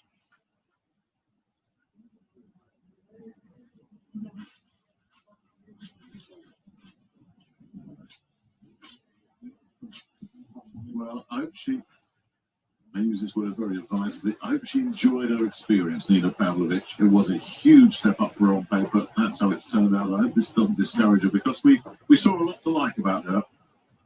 All right, here's the official announcement here. Ladies and gentlemen, we have the official time of 1 minute 34 seconds of round number 8. Signor Terlizzi called a halt to the action. In his opinion, Nina Pavlovich in the position to continue. Yeah, they're talking about the ref called a haltage, but it was just Nina couldn't continue. She was exhausted. She probably couldn't even breathe, or probably her nose was broken. That's why she was dry heaving like that. And she couldn't get any air through her nostrils. But yeah, that was the visual announcement. It's going to be a very dominant performance for Hamadouche. Very good display from her. Got the stoppage win and did a very good job. So yeah, we'll continue back here at the start of the next fight. And yeah, just let this clip play until then. But yeah, it's going to be Hamadouche with a 8th round stoppage.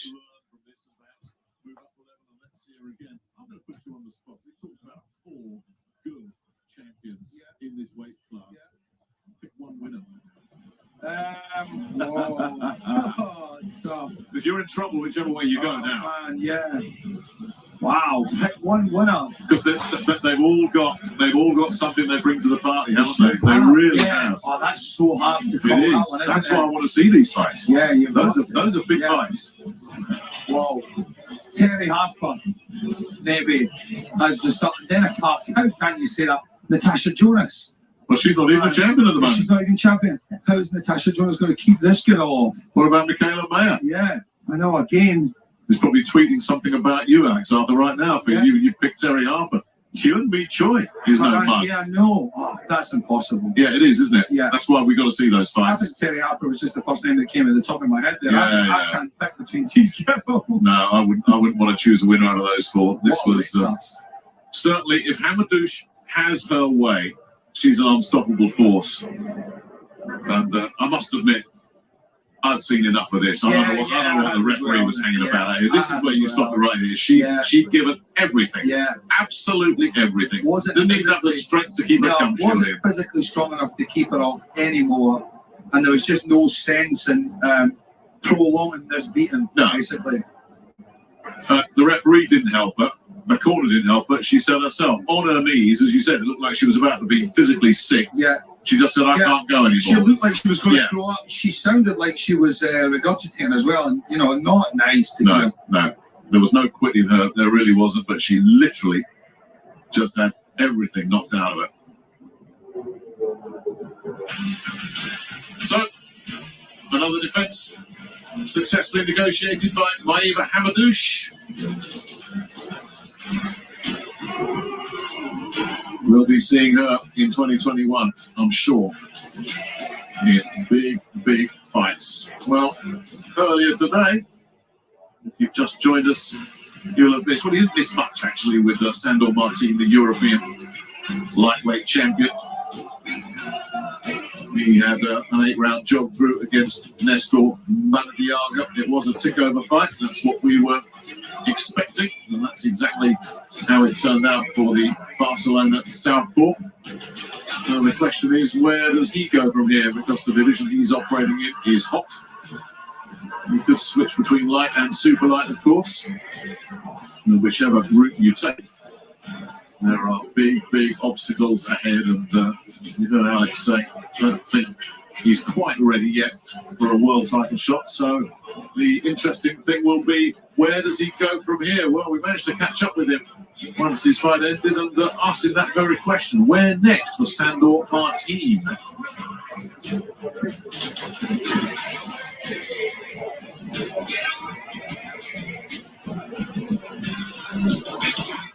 He's a good fighter. He's a most offensive fighter. He's a victory fighter, a tremendous offensive system. And I will fight with him because he's the number 2 in the WBA. And I will disposition to fight for the world title. And now is a good moment to fight with him. And I try to fight in 2021. Chiaramente sarà un avversario difficile, proverò a batterlo anche perché appunto la strada per arrivare al titolo mondiale è quella. Thank you very much and see you next time. Thank you. The man he was talking about is the Englishman Lewis Ritson, who we saw get a win a few weeks ago, but a very disappointing win. That was a very controversial decision. Most people, you and I excluded here, thought he lost that fight, but he got the decision, but he didn't impress anybody. And I think if you are Sandor Martin, Lewis Ritson is a very good next step for you. That's actually a really good fight. A very good fight. Both styles would blend. I think, we've got a slick, accurate, sharp southpaw who likes to punch in combination on the counter. Lewis Ritson with a fantastic jab. He's got great pressure. Yes, he has to brush up technically a little bit because, as we've seen the other week, he didn't cope very well with, was it Gonzalez? Or, no. Yep. Yeah, didn't cope very well with the movement. Didn't look very good at all. No, he didn't look very good at all. But, you know, I do believe he won the fight. He pursued him round the ring the whole night, landed the heavier blows and the cleaner blows. All the less, you know, he was pretty much outblocked and outpunched. But yeah, again, you know, I think that's actually a really good fight, and a fight that I would really like to see as well. And if Sandor Martin wins it, he gets Ritson's #2 WBA ranking as well. So let's see if that one can get made. Yeah. Watch this space.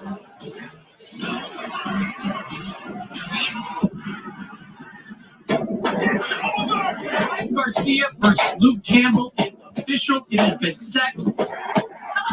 Can Ryan Garcia continue his rapid ascent? This is something that comes along every now and then in the So yeah, they're showing the little bit of a Ryan Garcia hype for his upcoming fight.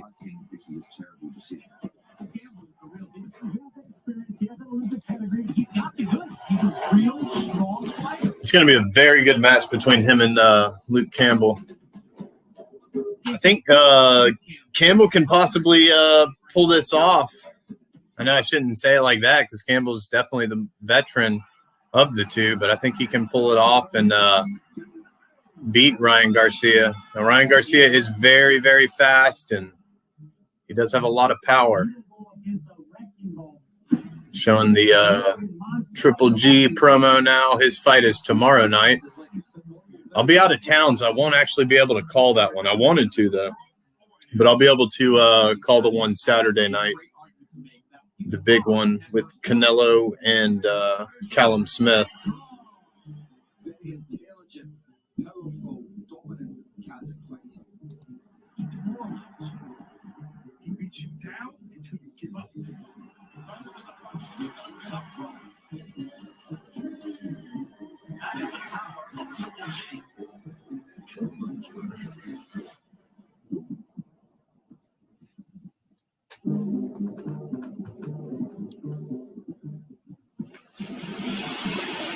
Yeah, can't wait for that one. We don't have long to wait. You'll see the return of Triple G, who's not boxed since the Derevyanchenko fight in October. Yeah, they just got to take a little bit of extra time in between these bouts simply because of the new protocol with cleaning everything.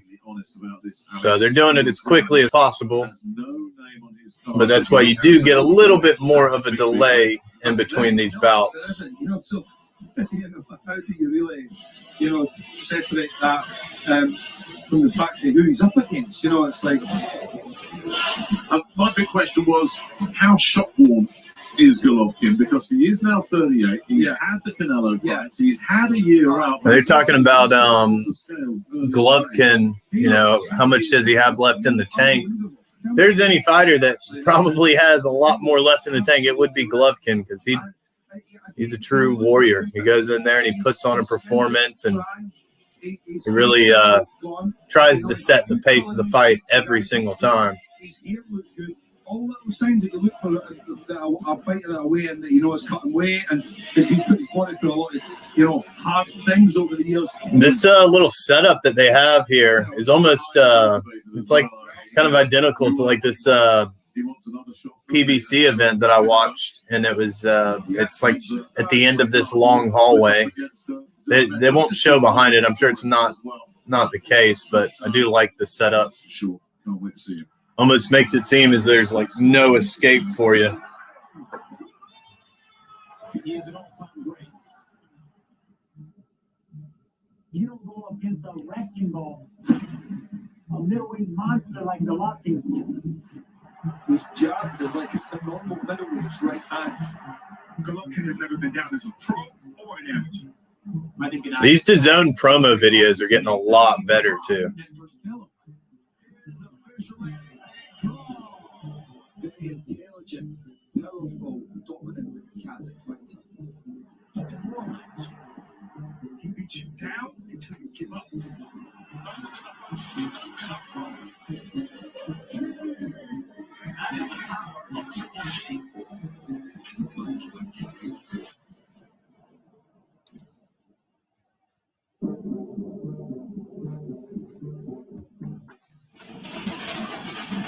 Catch it all right here on the zone.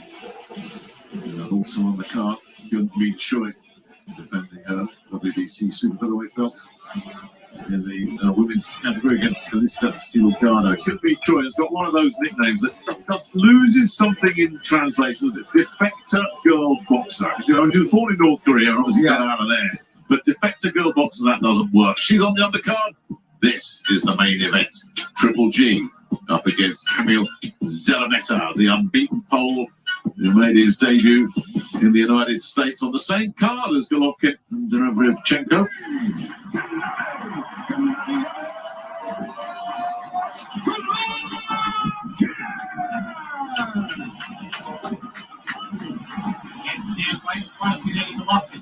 No, sir. They're showing right now the Canelo versus Golovkin fight, or the highlights of it. Big right-handed like that. Hard right-handed again. He's going up punches to his hard right hands. Making it work. Hook to the body as well. Golovkin is a methodical stalker.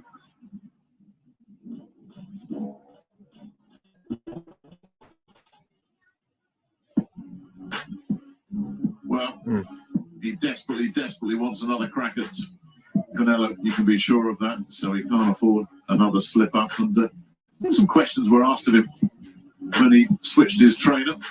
This will be his third fight under Jonathan Banks. But sometimes, Alex, you just need that in your career, don't you? You just need fresh eyes, a different perspective, different training regime. It does help sometimes, it's so, and then others say if it's not broke, don't fix it. But was it? And Jonathan, no, I didn't see any fans. It looks like it's completely closed off to the public. Like I said, the arena itself, it almost kind of gives you the feeling that you're trapped in there because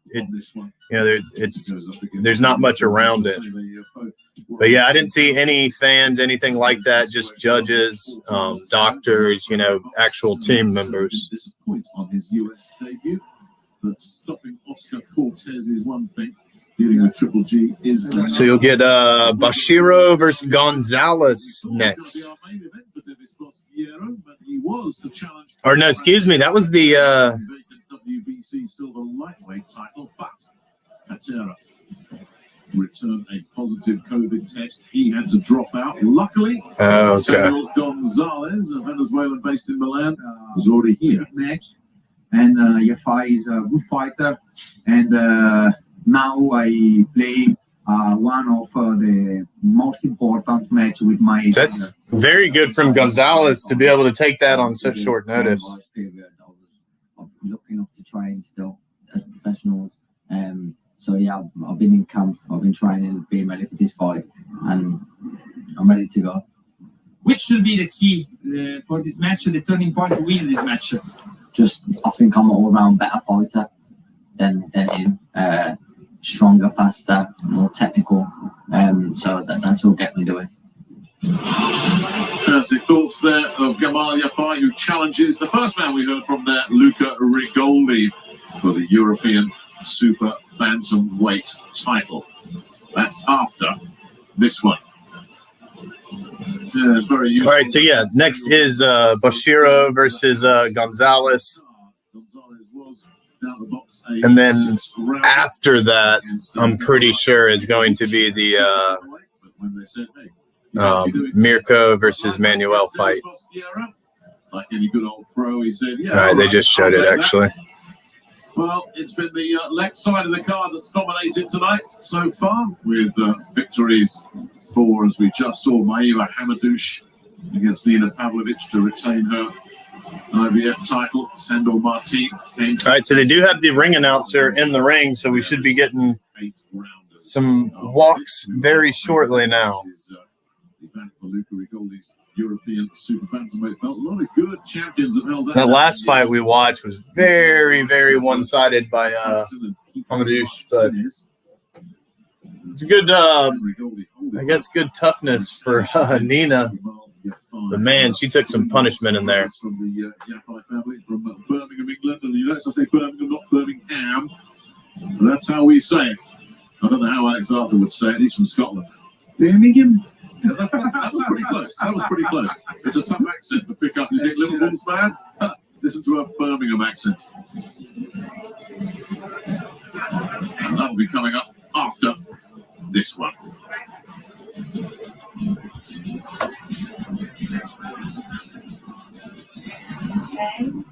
So, Samuel Gonzalez has been bucked up the bill.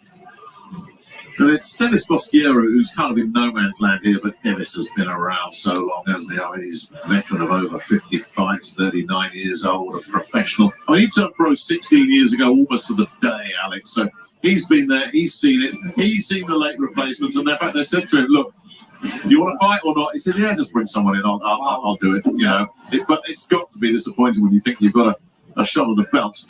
And now suddenly it's just a 10 with nothing on the line. It does, but when you're in Bosquiero's situation as well, Nick, you know, something is better than nothing. You know, he's not He's getting paid for start, he's isn't he? getting paid, and it is Christmas soon.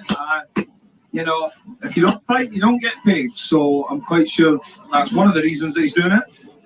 I don't know if that was a delayed clip or not, but For the psychological thing, because you are tuned up for that 12 Bashir only had one glove on. That may have been a clip from earlier. They already have the ring announcer in here, so it should get started here pretty quickly. They showed Gonzalez was already in the hallway, ready to come out. At his stage of life, as a professional, he can't be affording any slip-ups, that is for sure. Been written off a few times, hasn't he, Dennis Bosquiera? I think you're right. He likes saying, oh yeah, write me off, go on. Yeah. I'll come back and have another go. Yeah. Keeps coming back, doesn't he? Sure does. And he's always been happy to travel. I remember years ago now, I can't remember how long ago it was. He went all the way to Japan. Takahiro Aou was the defending WBC super featherweight champion. He went over there. Okay, that's a pretty good prediction there, Jonathan. Many Europeans go to Japan and come away with anything. He didn't, admittedly, but not many Europeans will even look at that trip and say, yeah, I'll take it on. But He's he always did. in condition as well. He's always in fantastic condition. Yeah, 39 years old. And as you say, tip-top condition. He won a European title at super featherweight back in July 2012, making 3 defenses of it.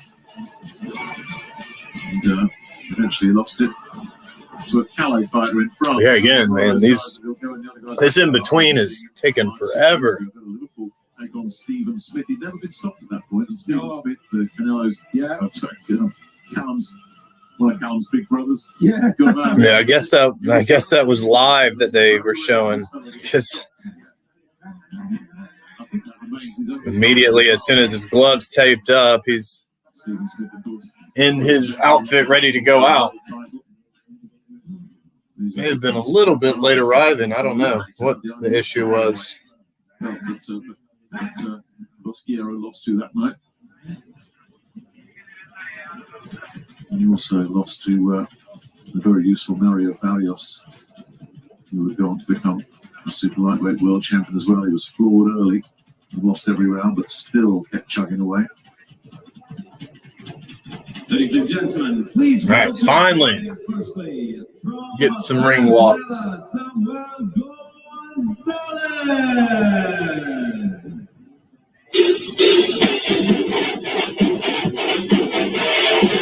All right, Gonzalez walking out now. He's going to be in the white trunks with red gloves.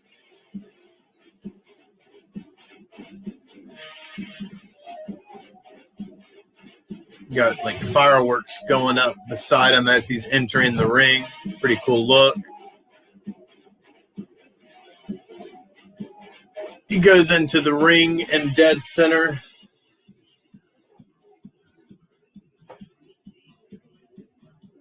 And now, ladies and gentlemen, coming to the ring from Italy,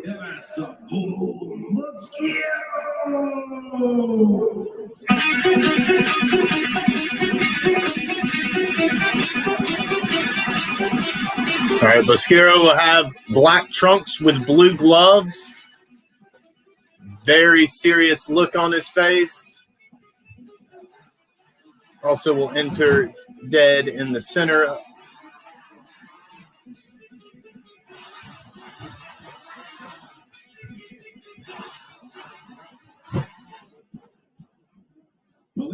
And here is the actual ring announcement. Alongside Salvatore Kirki's Opi Since 82 are very proud to bring you 10 rounds of boxing in the lightweight division.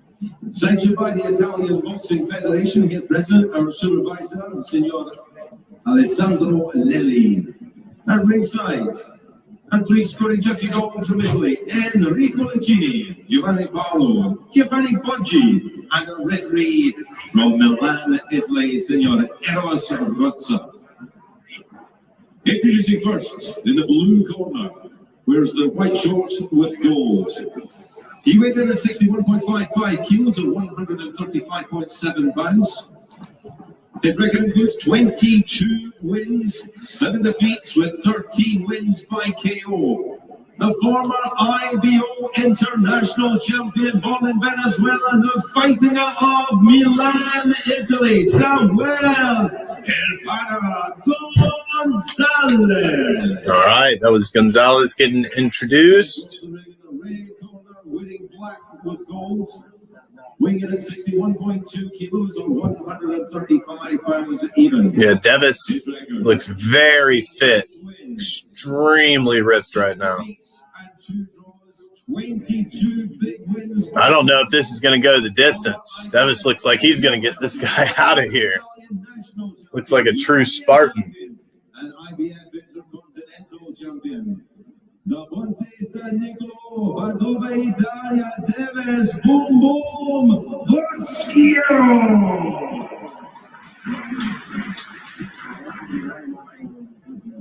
Ragazzi, All right. Ref brings him to the center for a word. Gonzalez is going to be the bigger man. He's going to be taller.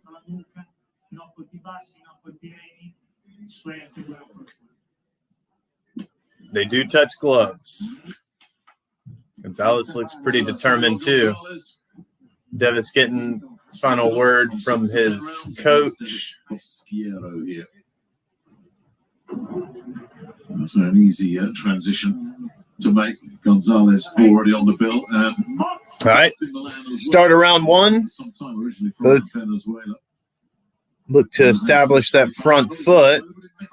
Devis shoots out a jab. It wasn't all right. So Gonzalez comes to with a jab to the body. Devis looking to land something here. Gonzalez sends out a jab that misses. Devis on the front foot now, starting to back him up.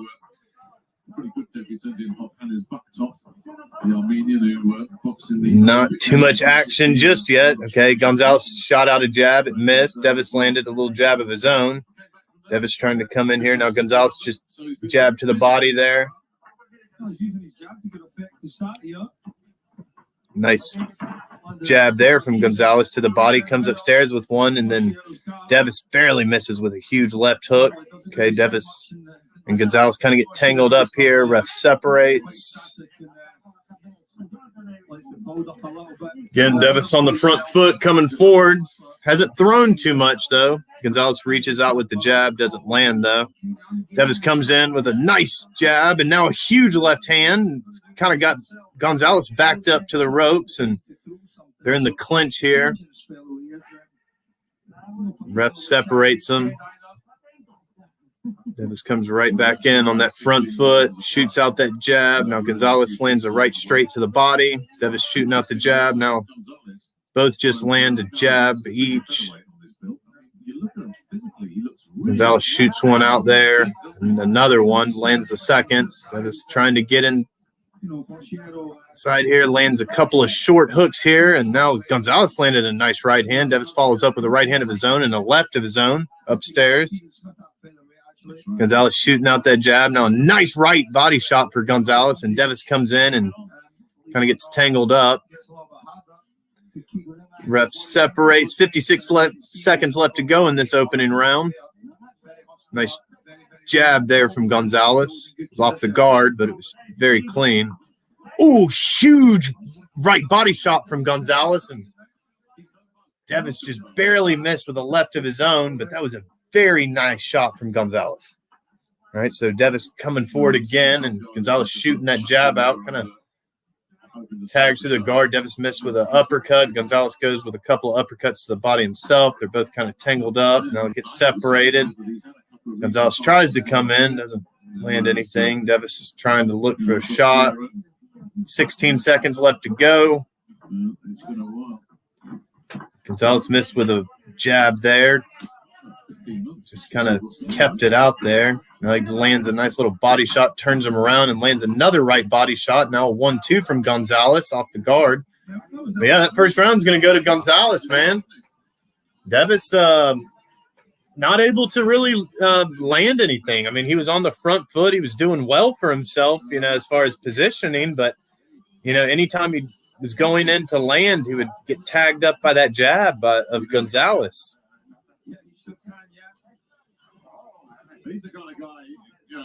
Devis is going to have to get in there a little bit more aggressively, figure out a way, because Gonzalez is he's got the longer reach, he's the taller opponent. If he can just keep Devis out, you know, outside the whole night, Devis is going to have a long night. But yeah, first round is going to go to Gonzalez. Very good round for him. Again, as I said, always a very, very good physical condition. All right, so this is going to be the start of round 2 here. All right. That was the bell. They both come out. Devis again on the front foot. Okay, Gonzalez shoots out a jab. Doesn't really land. Another one.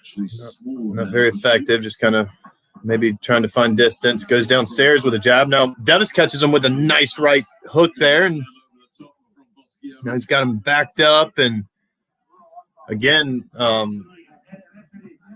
Gonzalez, I guess, just got warned about keeping his arm out, or I'm not sure what the call was there. It's kind of weird. All right, 2 jabs land for Gonzalez, and Devis lands one of his own. Now, huge right hand. It's like a right hook lands for Devis, and Gonzalez immediately ties up with him, and ref separates. Devis comes right back in. Looking. You don't get too much slick back foot counter punching. Nice couple of jabs for Devis, and Gonzalez landed a nice little body jab. Ooh, nice 1-2 from Devis. Big left hook, just barely missed. Right hook, overhand right, almost nearly landed on Gonzalez, and Gonzalez gets warned again for pushing. He pushes again, and the ref warns him. Oh, big right hand just landed for Devis as Gonzalez is on the front foot trying to land this jab, but Devis is having way more success. Another right hand comes through. Very good shot from Devis. Ooh, big left hook almost landed for Devis. Now Gonzalez on this front foot trying to come forward and get tangled up here after he threw a couple of jabs. That ref warns Devis, tell him to keep his head up. Here comes Devis, back trying to get on the front foot. Nice jab landed there to the body for Gonzalez. Ooh, okay, so they both kind of lunge in at the same time.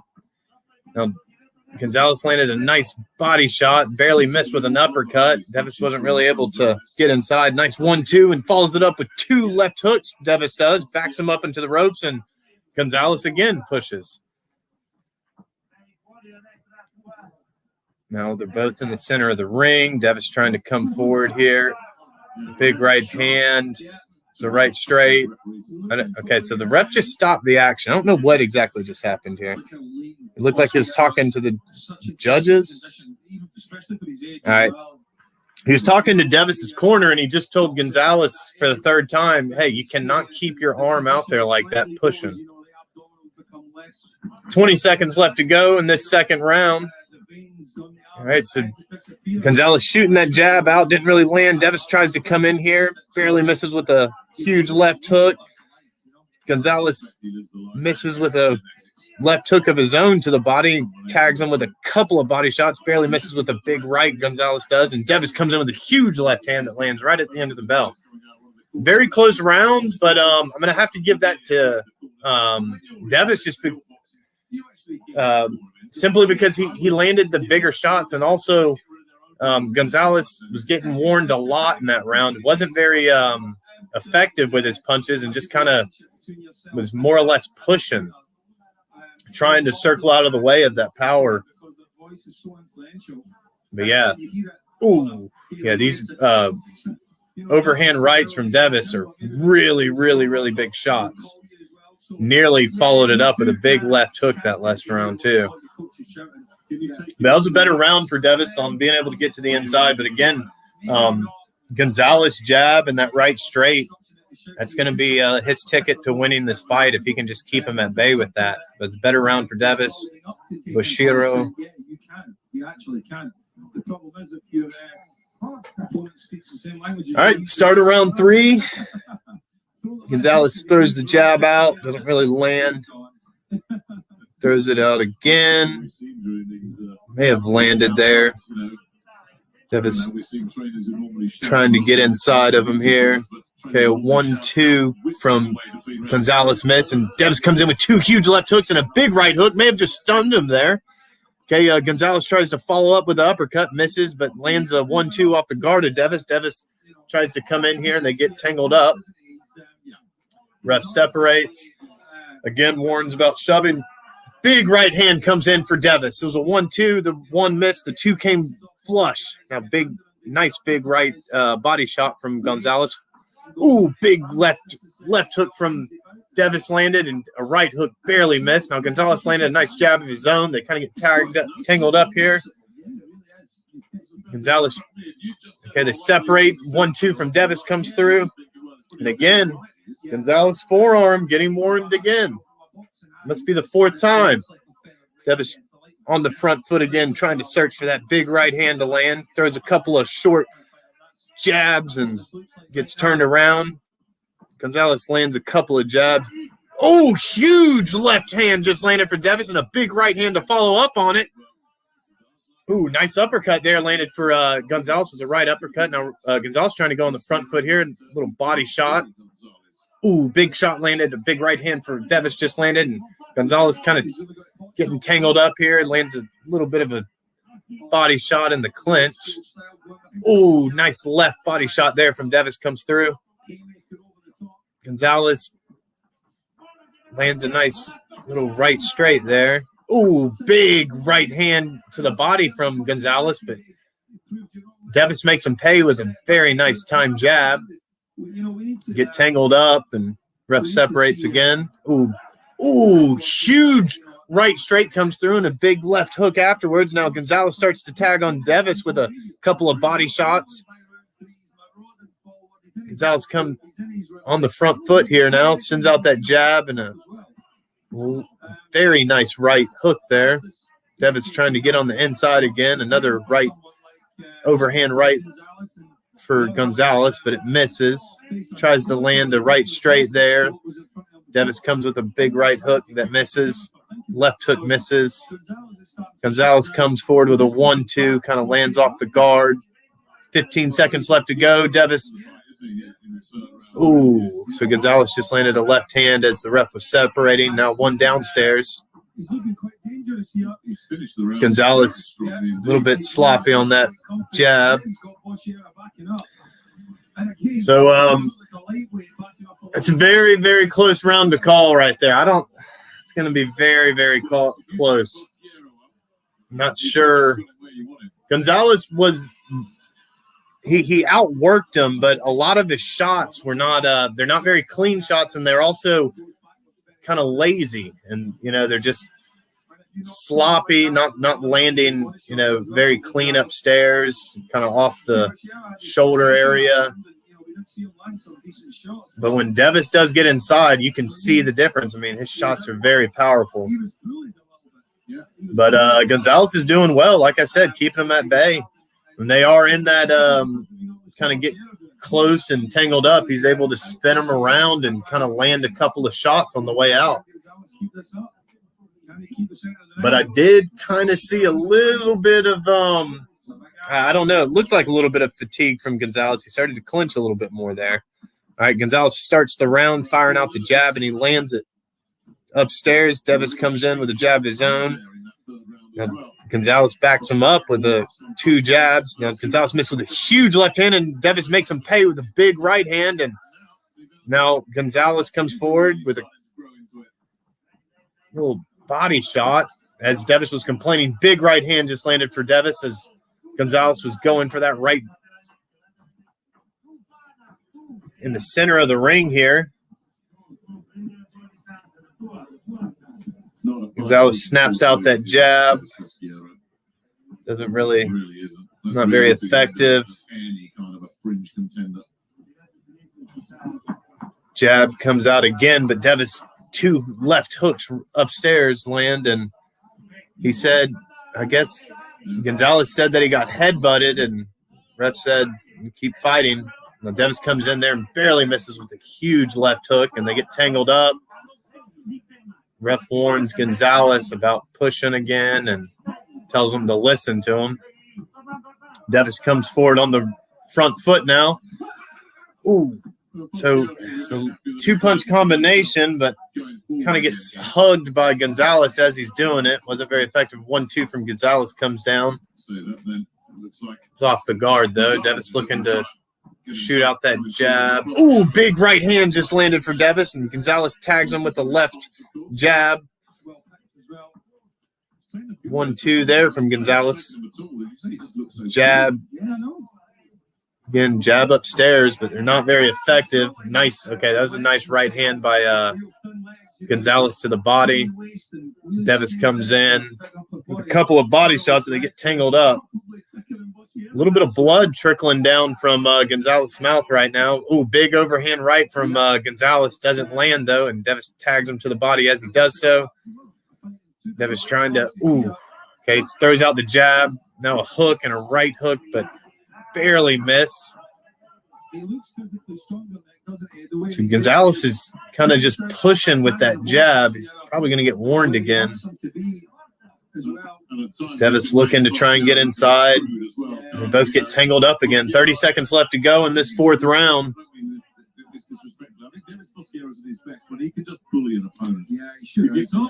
All right, so Devis coming forward. Gonzalez shoots out that jab, doesn't land. Shoots it out 2 more times, doesn't land. Another jab doesn't land for him. Okay, now 2 body shots just landed, but Devis comes in, lands a nice left body shot of his own, and okay, so Gonzalez threw a left hook there, but they called it a slip, and Devis went to the ground. I mean, to his credit, he did jump right back up, but Gonzalez is trying to say that he actually sent him to the ground. He must be growing in confidence as well. He must be. A big reason I'd see the ref maybe not awarding that to him is because everything he was doing in the beginning, he's pushing with these shots, and he's kind of like, as he's throwing a hook, instead of it being sharp and crisp, he's kind of like dragging, the guy down, his head down. It's not a very clean punch. That was the headbutt that they showed, or that he complained about. They didn't really see it, though. Gonzalez is doing well on the front foot, though. Another Gonzalez round for me there. Very close round. Yeah, probably Gonzalez won it. All right, start of round 5. Come out. Gonzalez shoots out that left hand.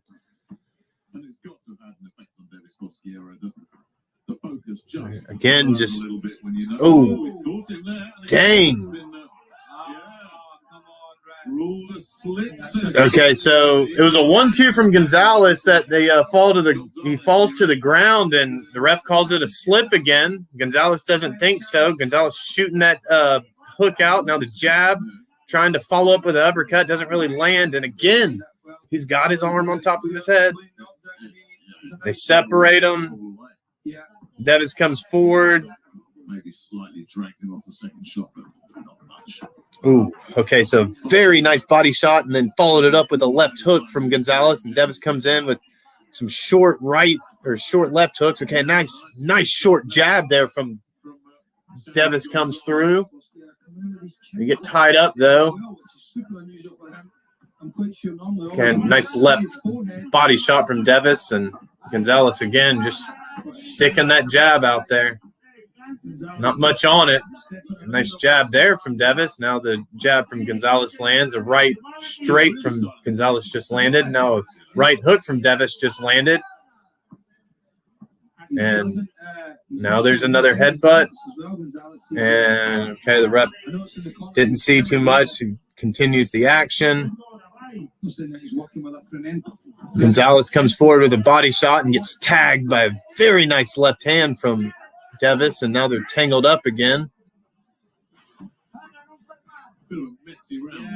Ooh, big left hand.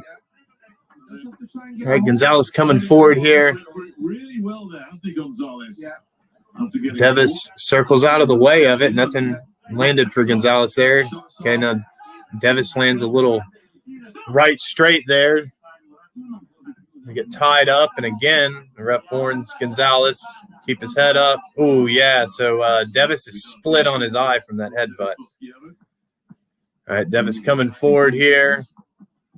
Oh, nice right hand just landed for Devis, but Gonzalez follows it up with a very nice uppercut. Now that uppercut just landed off the guard. Gonzalez shooting out the jabs, not really landing. Again, he's pushing. So Devis was complaining, and as he was complaining, he gets hit by Gonzalez. Gonzalez shoots out that jab to the body. 10 seconds left to go in this round. Big right hand missed by Gonzalez. Devis comes in with his own miss. No, Gonzalez goes upstairs and downstairs with short hooks. But yeah, it was a very sloppy round by the two gentlemen. I don't think you can argue with that. Looked like a clean knockdown to me. A little bit maybe a drag, but Yeah. no, I think he got away with one there. He does get up though, Alex. I don't think that would have been. No, there was ruled ruled two slips there. The second one, it does appear that there could have been a punch. Let's see. We're gonna get a better angle here. Yeah. Okay. No, they just showed the headbutt. But again, like I said, the reason Gonzalez isn't getting awarded, the knockdown is because of being warned about the pushing, and he'll keep his hand on top of his head. But that cut is on the brow of Devis Bashiro. And yeah, the headbutt that Gonzalez had, I think in the first round, I don't see any cut or anything. Looks all right. All right, start of round 6. Devis looks to try and establish on the front foot. Gonzalez leaps out with that jab. It's not very effective. It's right on the guard again. Okay, another jab shoots forward for Gonzalez. Devis again trying to get inside of one. Nice jab lands. Follows it up with a right hook. Not very clean with it, though. All right, right hand for Devis lands, and Gonzalez lands a jab afterwards. A nice jab there from Gonzalez. Nice. Okay, so 4-punch combination for Gonzalez there. Nice 1-2 from Gonzalez. They're all off the guard. Ooh, barely misses with a big uppercut. No, Devis comes forward with 2 punches of his own. 2 minutes left to go in this 6th round. Both just land a jab, and then Gonzalez lands another one. Get clinched up again. Okay. Ooh, Devis comes in with a big left hand. Gonzalez sends out that jab. Doesn't really land, though. It's, like I said, it's like a push. It's not really a jab. Devis trying to get in the inside. Little 1-2 from Devis. And, ooh, very nice right hand there from Gonzalez as they were in the clinch. Okay, Devis just landed a nice little short jab, and Gonzalez missed with a huge left hook. Devis comes in and lands a little right overhand. He's got Gonzalez backed up here, and again, Gonzalez lands that uppercut, circles around, misses a big overhand right. Devis comes forward with 2 punches, lands the very nice right, now lands a jab. Gonzalez 1-2, follows it up with a little bit of a body hook. Now they get tangled up again. Well, I think on this evidence, Francesco Patera would have 40 seconds left to go in this 6th round. Patera would have boxed his ears off for 12 rounds in a real no-risk, wide point. Both in the middle of the ring. Nobody's thrown a punch just yet. Okay, so Gonzalez just threw a jab out there and landed. That jab looked very nice. Another, okay, so that was a right straight landed for Gonzalez. Now right hook lands and kind of spins Devis around. 17 seconds left to go. They're still kind of tangled up here. Devis is kind of getting pushed to the corner of the ring. Now the ref finally separates them. Comes forward, misses 2 huge hooks, Devis does. And then Gonzalez landed a little jab at the end of that. So, yeah, I'm going to have to give that round to Gonzalez again. Gonzalez is doing – seems like he's kind of got a better game plan going into this. Devis is trying to get inside to land that power, but he's not able to do it. That jab is keeping him at bay, and he's just not able to get inside to do any, or to do much at least. Devis had, trying to work on the inside, but good head movement from Gonzalez. Gonzalez does really well when he spins out of this clinch. He's almost always throwing that left hook as soon as they come out. It's landing.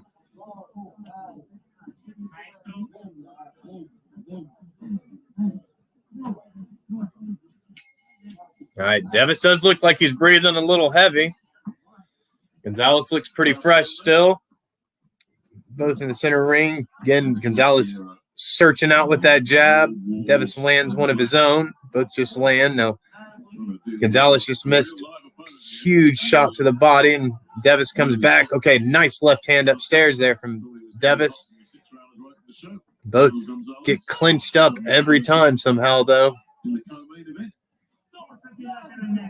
And the ref took Gonzalez off to the side and said, stop hitting behind the head.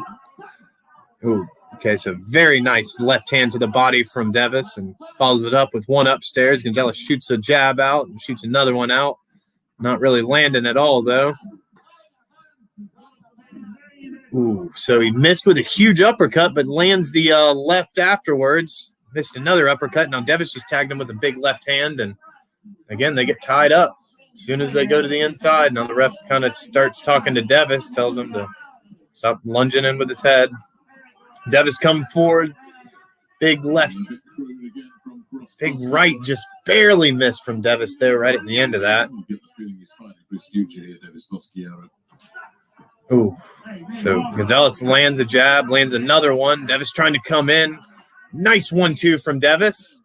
Ooh. Get clinched up, rep separates, back to the center of the ring. Okay, Devis comes forward with 2 jabs.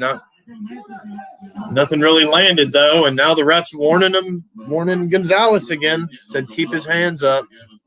Ooh, big right hand just landed for Devis. Okay, Gonzalez missed pretty wildly with the right of his own. Comes in with a jab. Okay, so Devis just landed another huge right. Now the left jab starting to land. Now Gonzalez landing a very nice uppercut. Misses with another right uppercut. Goes upstairs. Barely tags him with another uppercut. I don't know if that's the best place to be for Devis. All right, ref separates him. Okay, Devis comes in with a left body shot and then one upstairs and misses with a right hook of his own. Comes in with a 1-2, but Gonzalez immediately dips in, clinches, and pushes him. Ref warns him. 28 seconds left to go. Gonzalez shooting the jab out. Waiting far too long to get a jab going. And he's taking breathers the longer this fight goes on. Oh, okay, so Gonzalez just barely missed with a right hand. Devis kind of tags him with a right of his own. 10 seconds left to go. 1-2 there from Gonzalez lands. Ooh, another one. Follows it up with a big right hand. Now a left hook lands for Gonzalez. Okay, so yeah, right at the end of the round again, Gonzalez does better. So Davis is, I mean, he is very tired, guys. Like he was just hanging on to the ropes as he was going to his corner. He's breathing very, very hard. Very, very hard. But Davis definitely did better that round. He was able to actually get on the inside and land a few big shots. But again, that jab and even the straight afterwards from Gonzalez was doing very well.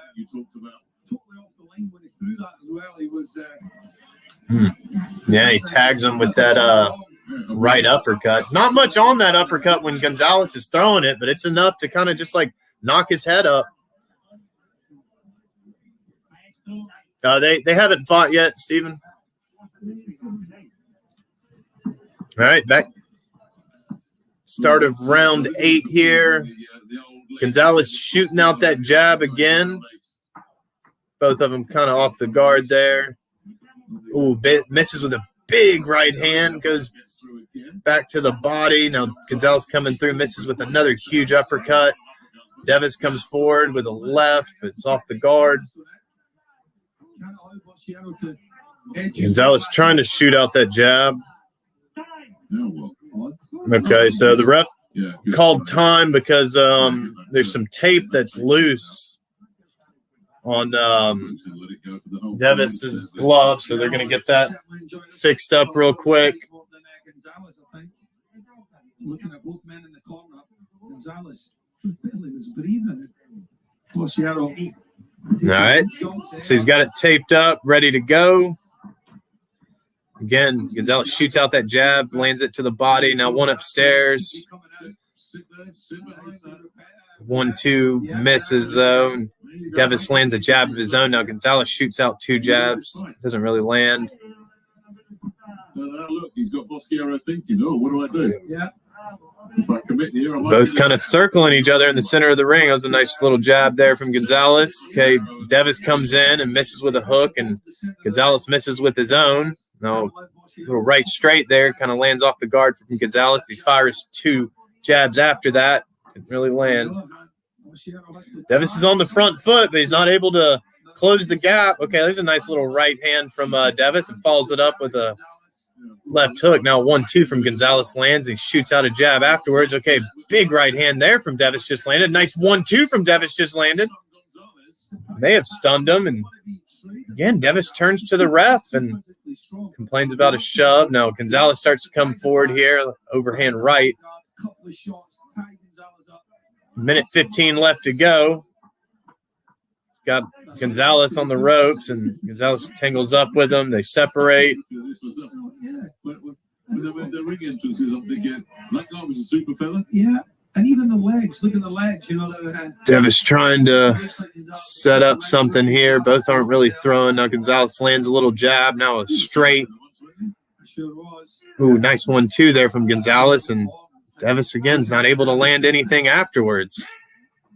I was just thinking, you and your prime and this fella, you wouldn't see a huge physical difference, you and Gonzalez, would you? No, probably not. No, I was wondering. So Davis has got him on the ropes here. He's landing some short hooks and some jabs. They're not very effective right now. And now, okay, so Davis actually landed a nice right hook, overhand right. Now Gonzalez is trying to land that uppercut.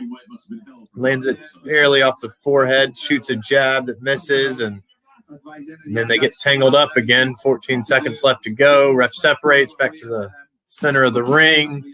Shoots out a 1-2 and lands. Gonzalez does another one right off the guard. Davis tries to come in with something, and again they get tangled up, and that's the end of the round. Oh, a little extra at the end of that round there from Davis. Kind of like pushes him away, and Davis' corner is kind of complaining about Gonzalez shoving with his jab, and he's not really being effective with it, but it's going to go to deaf ears when Davis is, the one reacting at the end of the round. You would have been well impressed, the listeners would have been. He got through with a nice right hand there, Boschiero, but yeah, that was that sneaky little overhanded through double left hook after that, yeah. his only real patch of success. Yeah, this fight is going Gonzalez's way so far, man. He has to do little surprise attacks like that. You know, he has to get in, sneak a couple of shots, and then tie Gonzalez up or move away in the other direction. You know, but he's never got any rhythm going here. Look at his nose. Is that uppercut or those jabs? It's going to be the start of round 9. The ref has a word with Davis before the start of it, and we're back. Saying something about excusing him from doing something. Excuse. Okay, so immediately as both go to land, they tangle up, and the ref is having a word with Gonzalez, telling him, do not push again. They go in. Okay, nice. Very nice right hand just landed for Gonzalez, but Davis lands a nice 1-2 of his own.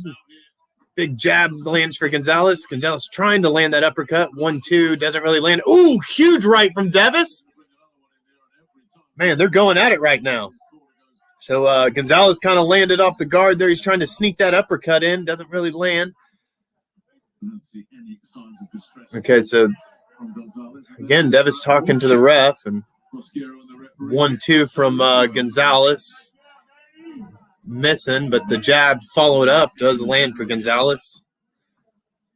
Davis trying to get inside here. He's on the front foot. Okay, nice jab, and now Davis lands a nice left and right hand upstairs, but again, he gets tangled up as soon as he does so. Back to the center of the ring. Aggressive fighter might just catch the eye. Yeah. Davis shoots out that jab and now lands a straight afterwards, and Gonzalez dips in with his head and gets warned by the ref again. Gonzalez shoots that jab out, it misses, shoots another one that misses. Davis backing him up to the corner. Another right straight from Gonzalez. And Davis comes in with a little right hook of his own, but again gets tangled up. 50 seconds left to go. Okay, Gonzalez missed a huge uppercut and gets tagged with a 1-2 by Davis, and Davis backing him up onto the ropes, but Gonzalez holds on to him. Ref separates. Gonzalez comes out with a jab. Davis trying to come forward here. Okay, a nice jab lands and a right straight afterwards from Davis, but immediately gets tangled up. Ref separates him. Slap on the shoulder there. When it probably wasn't even him that was doing the whole. Okay. Ooh, big right hand just landed for Gonzalez. Another one he sends out there. It was off the guard. Davis just barely missed with a right of his own, but gets tagged by a left by Gonzalez. Nice 1-2 there from Gonzalez off the guard. Misses with a huge uppercut, though. Davis, nice right straight and an overhand right, and that's the end of the round. Probably one of the better rounds for Davis. I think he probably won that round. But he is definitely exhausted right now. I don't know if it's if he needs a knockdown, or I think he will. I don't know that the judges will give it to him, but he had a couple of flurries in that last round that were very nice. But again, you know, one thing you do have to say is Gonzalez is really pushing around with that left of his. And that's why Davis is so frustrated. He's been complaining.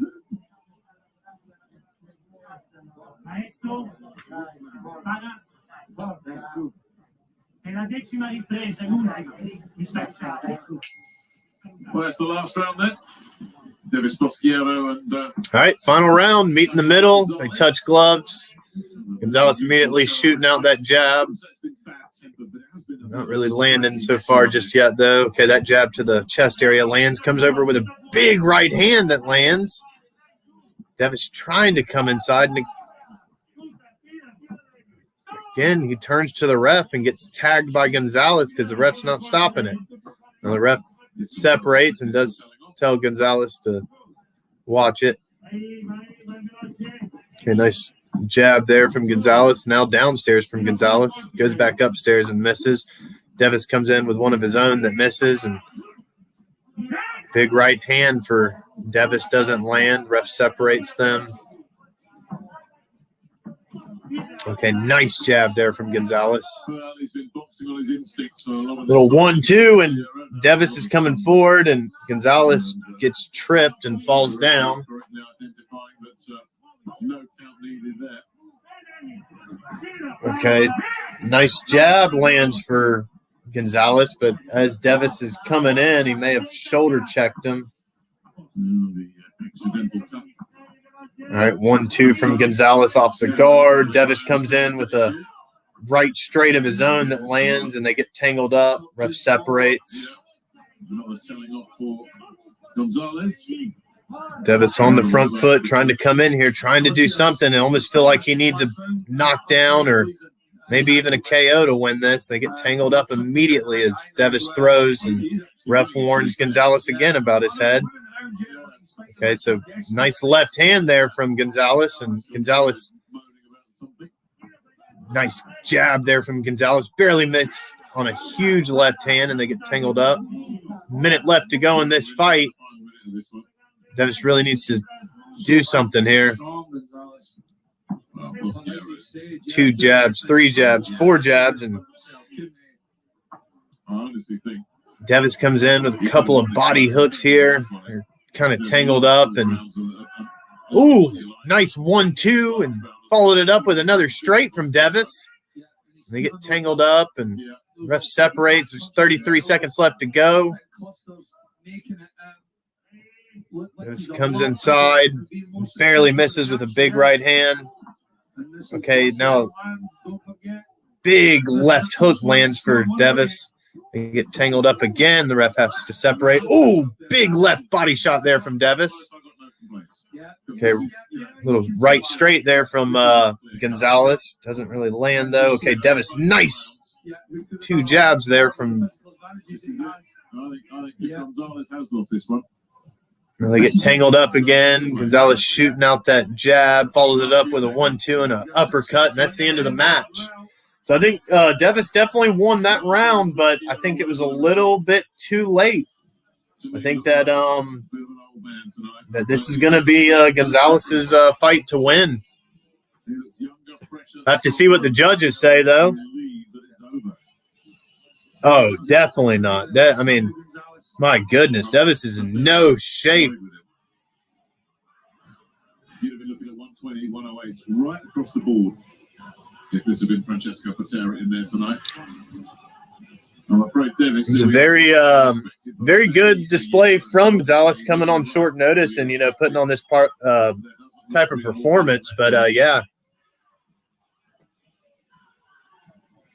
I think Devis may have lost this match. Okay, so now you're seeing there was probably about 4 headbutts in this total fight, but yeah, you can see a big gash on the left side of Gonzalez's forehead. And like I said, Devis also has a very bad cut on his right eye.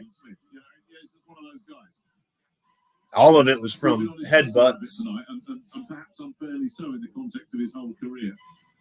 But it just doesn't look like there's an awful lot left there for Devis Mosquera to me. There really doesn't. This fella, if he'd been smart tonight, could have won this pretty comfortably. And he may even still win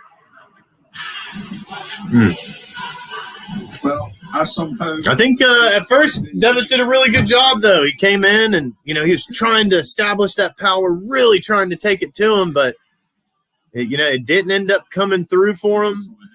He wasn't able to ever get inside and, dictate what the type of fight he wanted. Every single time he did, he was getting tied up or, some type of collision or charge that the ref would have to separate.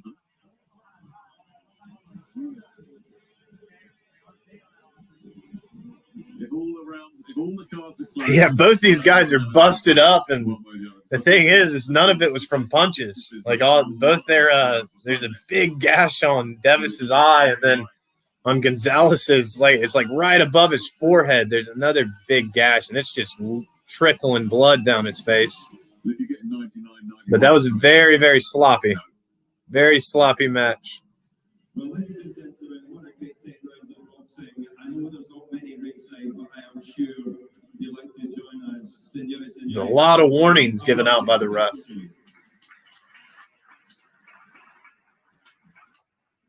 Well, we go to 3 scoring judges ringside, and we have a split decision. Judge A. Oh, split decision. 96-94 was Yegorov.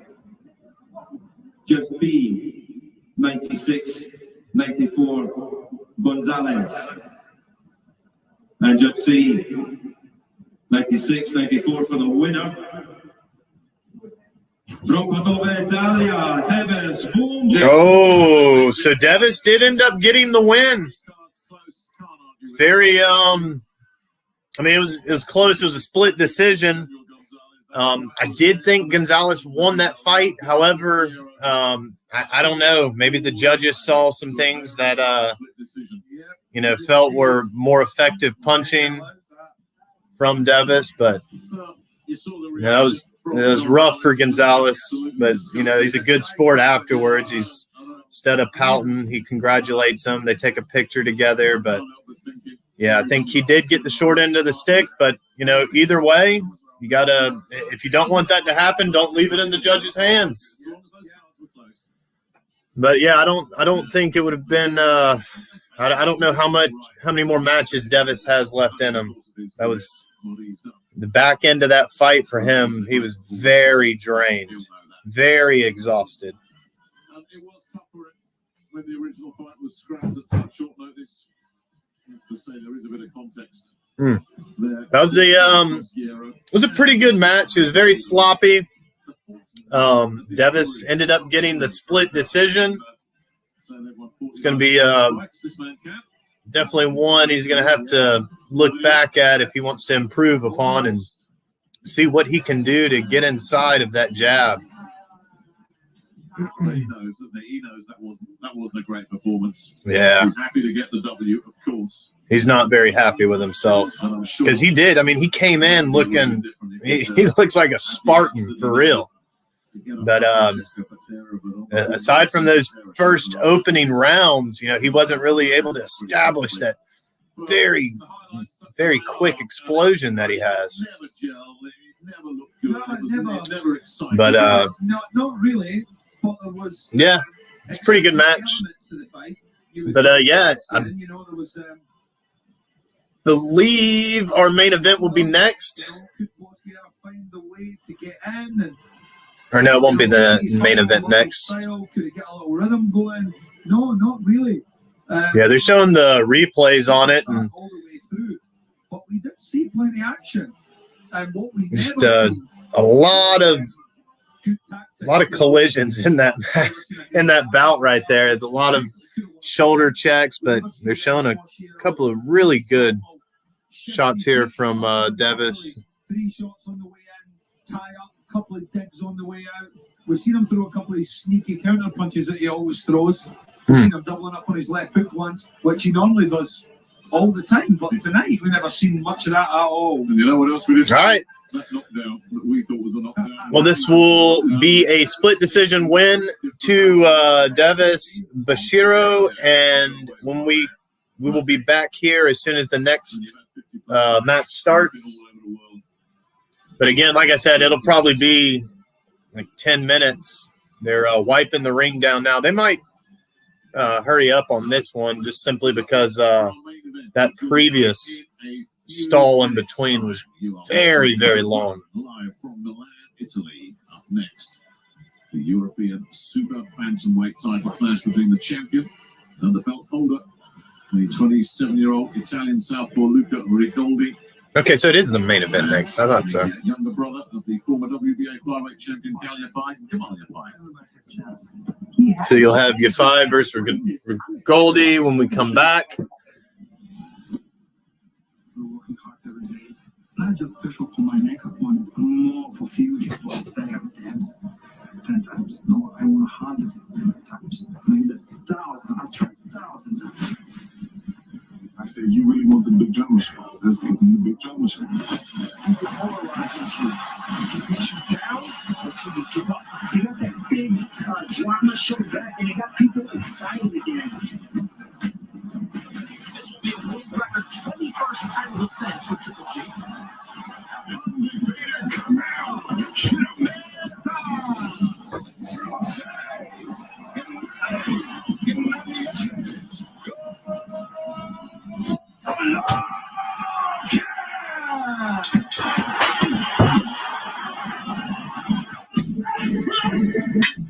Canelo Alvarez will fight Callum Smith on December 19th in what is arguably the toughest fight he can possibly get in. He is the top 168 pounder in the world. This is an extremely tough challenge that Canelo is taking on. He's big, 7 inches in height, 8 inches in reach.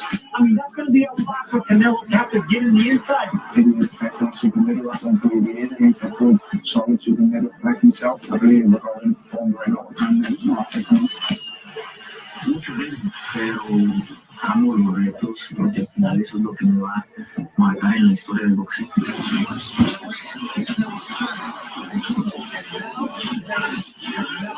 pound for pound, the #1 fighter in the world.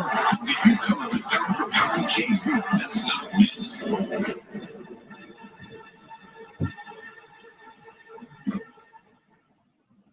Well, that's a biggie, isn't it? Which you can see right here on DAZN on Saturday.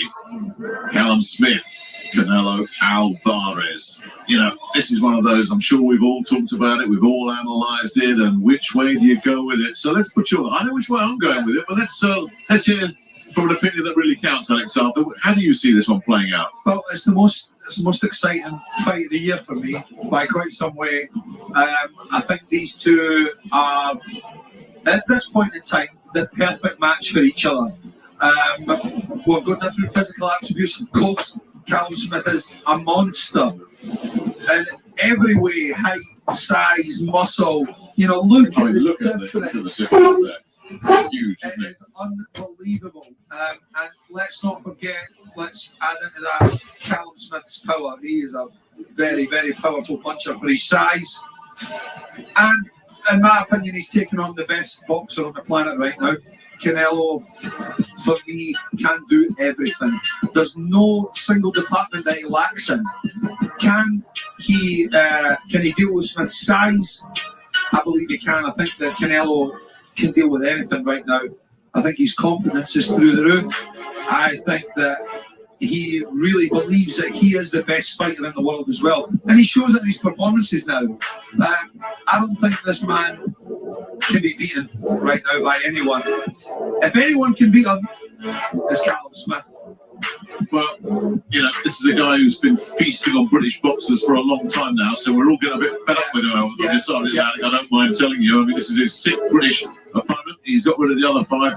I've got a feeling he's going to get rid of another one here, because if I've seen Callum Smith struggle over the years, and struggle in inverted commas, it's these shorter, squat, powerful, low centre of gravity guys. I mean, John Ryder a year ago gave him nightmares. Canelo is a way better version of John Ryder. But John Ryder is also a southpaw, and he fights stylistically very, very different to Canelo. He's more marauding. Don't be surprised if Canelo stands in the centre of the ring and tries to outbox Callum Smith. Because he has this unbelievable way of making you miss and making you pay afterwards. The common opponent is Rocky Fielding. Callum got Rocky then in an all-Liverpool clash, got him out of there and around, got Rocky caught cold, and poor old Rocky just couldn't deal with the body shots of Canelo. Callum Smith is a superior version of Rocky Fielding as well, it has to be said. But yeah, as you say, I'm kind of with you on this one. And wasn't it a little psychological edge there when they said, we'll have this one at the Alamo Dome, where Canelo was already beaten one of his big brothers, Liam Smith. Yeah, exactly. #1 fighter in the world. he's the champion of his prime. Canelo Alvarez has been pro since 15. He can put you down with anything. Canelo is just fundamentally too sound. He fights the very best. He's the #1 guy at 160 pounds. He has a secondary title at 168. He just beat Sergey Kovalev for the title at 175. No one is going to beat Canelo. Canelo has a lot to offer, still the best yet. Ha batallado, ha sufrido para todo esto, me lo creo.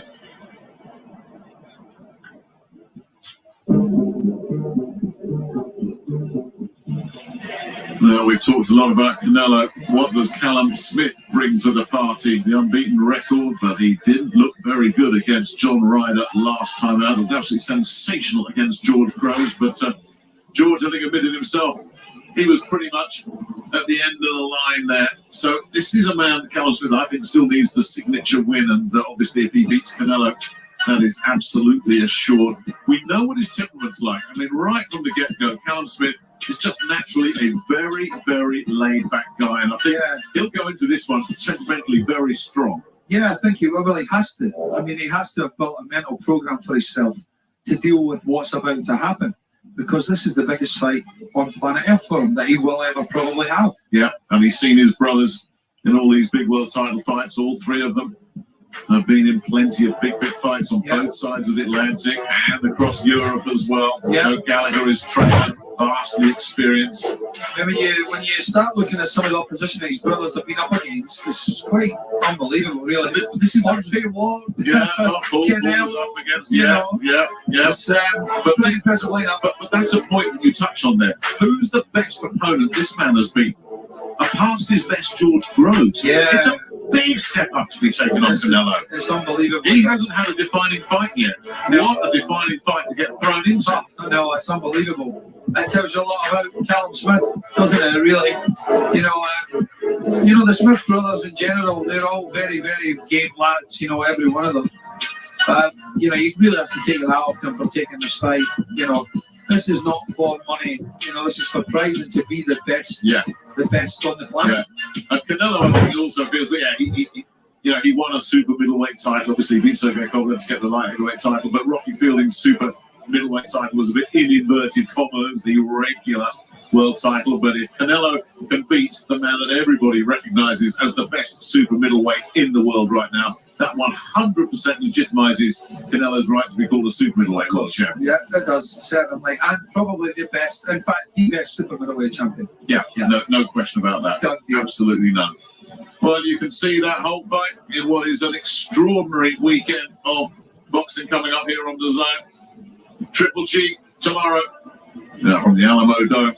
Canelo and Callum in a huge, huge fight. One that we're really looking forward to. Can't wait. Bring that one on. And, will it be 6 British victims for Canelo? Back in the day, Ryan Rhodes and Matthew Hatton. Matthew Hatton, Ricky's younger brother, went the full distance. Those back in 2011, but then in September 2016 at the Alamo Dome, big brother Liam Smith couldn't deal with him. Amir Khan, of course, gave him a go. So did Rocky Fielding, but Canelo dealt with them all. Well, we've got a British fighter in action in our main event coming up. Gamal Yafai from England's second city, Birmingham. It's time for the big one, the main event of the evening. Would you please welcome firstly the challenger from Birmingham, England, Gamal, the Beast Yafai.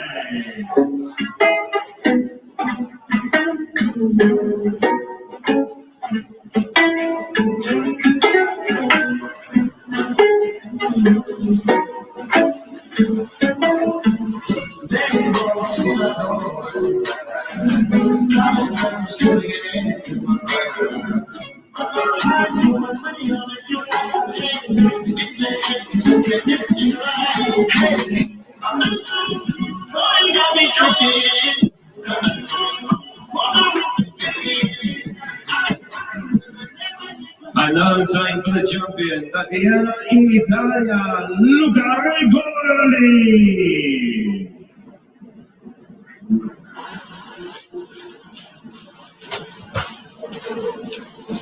All right, got the main event.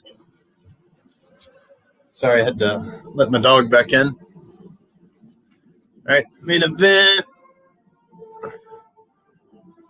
It's like, who's coming in first? All right, so it's going to be Rigoldi coming in first. It's in like a black robe. Or no, I guess I missed Yafai coming in. Here's the official ring announcement. Good evening, and a very warm welcome to Milan, Italy, for the main event of the evening. Brought to you by Matchroom Boxing Italy. Put who you think's going to win in the chat. Hit the like, subscribe. Helps me out a lot. I like doing these calls. That last fight we had, it was pretty entertaining, although it I do think Gonzalez may have won it, but either way, he should have, not left it to the judge's decision. Sanctioned by the European Boxing Union, our supervisor at ringside from Belgium, Marco Giuliani, and at ringside our 3 scoring judges.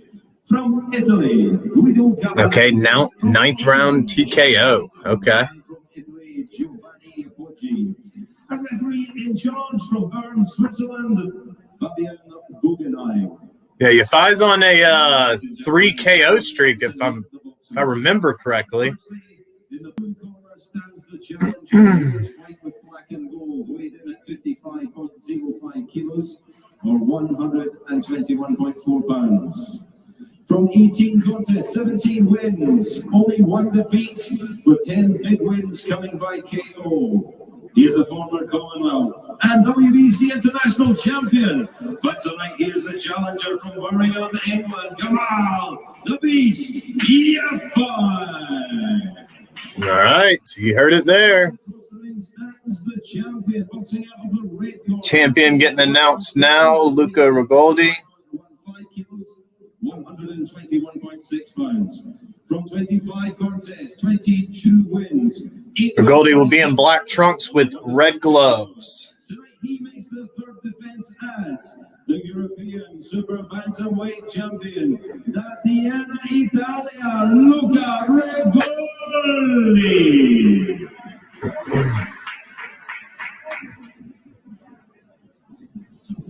All right, ref brings him to the center. Has a word with both of them. They do touch gloves. Scheduled for 12 rounds then. Yafai will be in the white trunks. He'll have a black and gold trim on him, and his gloves will be black. Gave it up. Really didn't really go anywhere. So he's picked it up again. This is his 3rd defense against the man in the opposite corner, the Englishman Gamal Yafai. All right. Ref signals to both sides. Says box. All right. Immediately, Rigoldi comes out with 3 jabs. None of them land, though. Okay, Yafai throws his first jab out there. It was off the guard. Okay, a nice right straight from Yafai, but gets tagged by a left of Rigoldi. Rigoldi again sends out the jab. Yafai answers with one of his own. Nice right hand there from Yafai. It was a right straight. Ooh, Rigoldi just missed with a huge shot and then caught him on his knee, on Yafai's knee, and tripped him up, and he went to the ground. Nothing landed. It was just a trip up. Rigoldi coming forward with that jab. Nice right straight there from Yafai, and then Yafai just missed a huge right body shot. Rigoldi comes forward with 2 jabs, and nothing landed, though. Okay, big right hand from Rigoldi, and tags him with a left or a right hook to the body. Oh, big right hand just landed from Yafai, and then he goes downstairs with 2 body hooks. And okay, now Rigoldi starts to come forward here. That was a huge right hand from Yafai, though. All right, Rigoldi coming forward. All right, Yafai throws out the jab, and Rigoldi missed with a huge left hand. And oh, Yafai just missed with a huge right hand, but he tags him with a left to the body and 1 upstairs, and then barely missed with a right overhand. Now, Rigoldi just did tag him to the body and upstairs, but man, he just got tagged right there. All right, so Rigoldi comes forward, lands a nice left to the body and 1 upstairs, and now gets tagged by Yafai with a right straight. Now just landed for Yafai. Now we're both sending jabs back and forth to each other. Very good action this first round. It's a minute left to go. Big right hand. Now a nice, well-timed body shot there from Yafai. Now Rigoldi comes forward with a little left straight of his own. Tagged him, backed him up. Okay, Yafai snapping out that jab. It looks very nice, and he throws the straight behind it. It landed, but he did get tagged by Rigoldi. Rigoldi on the front foot still. Yafai, nice jab. And Rigoldi landed a nice left body shot there from Yafai, and now a right body shot, and he follows up with another huge left body hook. Okay, Rigoldi answers with another jab and left straight afterwards. He's managing to get these hooks to the body in right at the start of this fight. Both in the middle of the ring. Nobody's really throwing right now. 13 seconds left. Okay. Ooh, so very nice right straight lands from Yafai, and Rigoldi misses a huge left hand as he does so.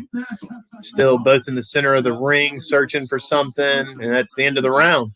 Very close round right there, but I think Yafai may have edged it just simply because when he was landing, they were in a flurry, and you could tell they were a lot more on those punches.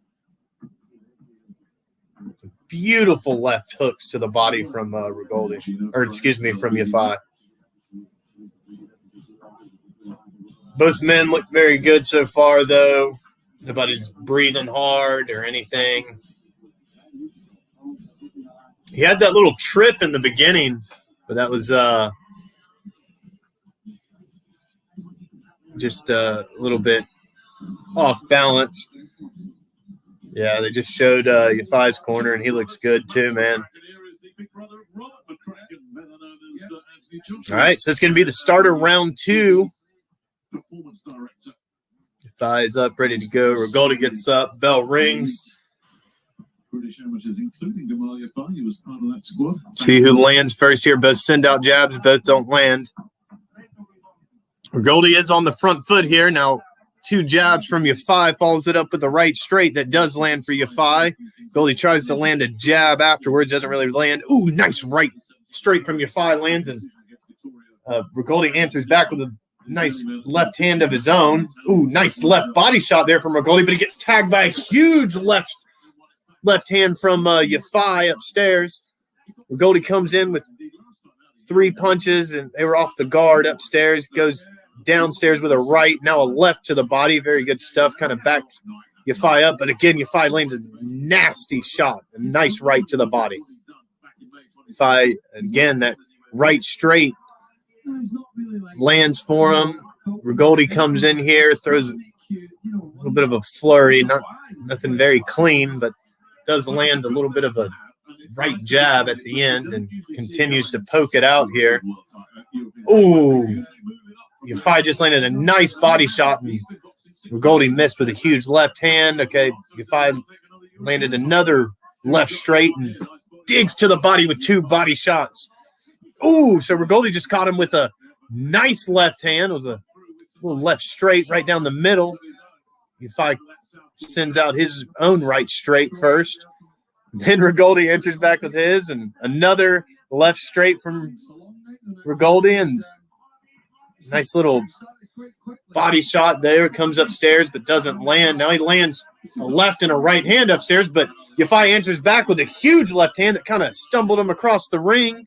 Now they're both in the middle, trading body hooks. And again, both just traded 2 straights. Very good action so far. Okay, Rigoldi comes in with a left hook to the body. Now goes upstairs with a 1-2. Yafai keeps him honest with the jab and a straight, and then gets tagged with a right jab from Rigoldi. Now Yafai, a nice right straight right down the middle to the body. 39 seconds left to go. Rigoldi is on the front foot. This might be a Rigoldi round. Still on the front foot. Goes in a little wild there with a left and a right, and gets tagged to the body by Yafai. And now Yafai lands a 1-2. Okay, Rigoldi comes back with 1-2 of his own. Who both just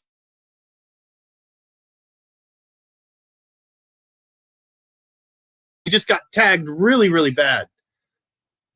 Okay, I'll have to wait 1 second. I don't know what's. I've got Rigoldi. All right. Just took another one here. They're back. From Rigoldi, but this is All right, so, ooh, nice right body hook from Yafai to end the round. Well, isn't it good to see a title fight where two guys are just going at it flat out as early as... So, yeah, that round right there probably went to Rigoldi just because he was a lot more active. Yafai did land some very nice shots through the round, but Rigoldi was throwing a lot more. I'm going to go ahead and give it to Rigoldi for that round, but it looks like he's starting to breathe a little bit harder, and simply, like I said, he was throwing a lot of shots that round. But, ooh, man, they just showed that left hook from Yafai, and it is very clean. But, again, Rigoldi comes right back and just batters that guard of Yafai on the ropes. But Yafai's punches, they are very well timed, and they do they definitely are doing more damage when they land. Well, we see a very different Gamal Yafai from the early career Gamal, who was just too much. He was too much. All right, so this is going to be the start of round 3 here. Again, Rigoldi comes out, fires a 1-2, but Yafai just landed a huge body shot, and then the nice little overhand right upstairs lands for him, but Rigoldi comes straight forward. Yafai's sending out the jab. Rigoldi sends out his. Neither one lands. Rigoldi, again, on this front foot, coming forward. Yafai just missed with a overhand right, but tags him with a little left jab as he does so. Ooh. Yafai comes in with a right straight, and now Rigoldi lands 2 jabs of his own. Rigoldi sends another jab out, but it doesn't land. Yafai reaches inside for a nice right body shot. Ooh, nice right straight, just tagged Rigoldi. Rigoldi trying to come forward with a little wild right hook, and now 2 shots to the body, but nothing really lands. Ooh, nice big left shot to the body, and he follows it up, Yafai does. Yeah, these shots are hurting Rigoldi. Rigoldi's coming forward, but he needs to be careful doing so because Yafai's timing is insane. Yafai, another right straight to the body. Rigoldi comes forward, snapping out that jab, but it's not really finding the home. Nice left hook there from Yafai. Now, Rigoldi's kind of got him on the ropes. But Yafai does well, starts moving away from him. Rigoldi trying to come in. Not. Ooh, both fighters just missed. So now they're back to the center of the ring. 1-2 from Yafai, barely misses. And as they get tangled up, Rigoldi kind of lands a nice little slapping hook. Yafai sending out that jab, that right straight, lands to the body for Yafai. A big right hand to the body for Yafai lands. Sends out that jab, doesn't land for Yafai. It's the first time Yafai's been on the front foot, but I liked it. Looked a lot better. Now, Rigoldi comes in, a couple of hooks, goes downstairs, and then Yafai tags him. Nice right straight to the body. Now, Rigoldi comes in, big left hand, and another right hook that lands. Ooh, big. All right, so these guys are really exchanging. Rigoldi's throwing that left straight, and Yafai's throwing his right straight almost at the same time. All right, so Rigoldi again's got him in this corner. It's 12 seconds left, but he's not able to really figure it out. Misses with 2, jab, and okay, now he lands a left straight to the body, but Yafai lands his own right straight to the body and barely misses with a very, very big hook to the body. But that was the end of the round. That round right there, that's a coin flip. I mean, I don't know who won that round. That's too hard to call. Very good round from both men. And like I said in the beginning of this round, Yafai's timing was insane. He was catching him as he was coming in. And, I mean, this right straight that he threw, or I guess you just call it an overhand right, almost like it looked like it was going to drop him. He kind of stepped forward in a clumsy manner, but kudos to Rigoldi, man. He just kept coming forward, kept pressuring Yafai. Yafai looks very cool, calm, collective in his corner, though. And that's something that,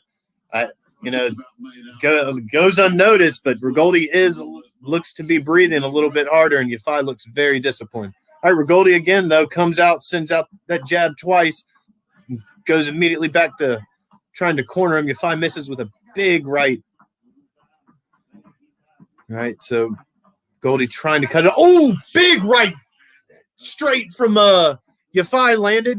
Again, it kind of like staggered Rigoldi, but this guy just keeps coming forward. Another right straight just tags him. He goes to the body, Yafai does, but he gets tagged with a jab by Rigoldi as he does so.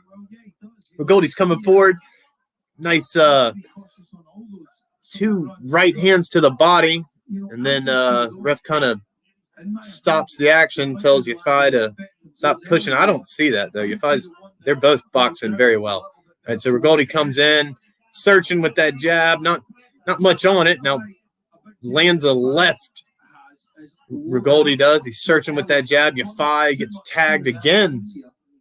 With the style that he's adopted to choose, Big right hand to the body for Rigoldi. He goes upstairs, and Yafai barely misses with a big left, but responds right back with a nice right hand to the body and sends out a jab, but he gets tagged by Rigoldi, and now Rigoldi gets tagged by a huge body shot. Oh, both exchanging hooks. Rigoldi upstairs, Yafai downstairs. Rigoldi searches with just an overhand right that's kind of wild, doesn't land, and sends out a right straight. Now a left hook, and Yafai sends out an uppercut. Now Rigoldi's kind of got him in the corner. Now Yafai's starting to move away from the action. Nice body shots there from Yafai. A right and a left hook land, but Rigoldi comes forward with a left straight of his own, but now Yafai tags him with the jab, misses with a big right hand to the body, and gets tagged by a left hand of Rigoldi. Rigoldi coming forward, gets tagged with a huge left hand from Yafai upstairs.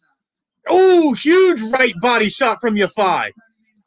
Man, oh man, big right straight down the middle, and then tags him with a left hook to the body. Now he's really picking it up on Rigoldi right now. Yafai's just going to town, but just as I say that, Rigoldi comes back and lands a huge left shot of his own upstairs. Rigoldi goes back up downstairs. Yafai again, a huge left hook. Rigoldi answers back with a right hook of his own and a 1-2 that miss. Now he starts to back up a little bit. Maybe the first time Yafai's coming on the – okay, Yafai dips under a very big hand.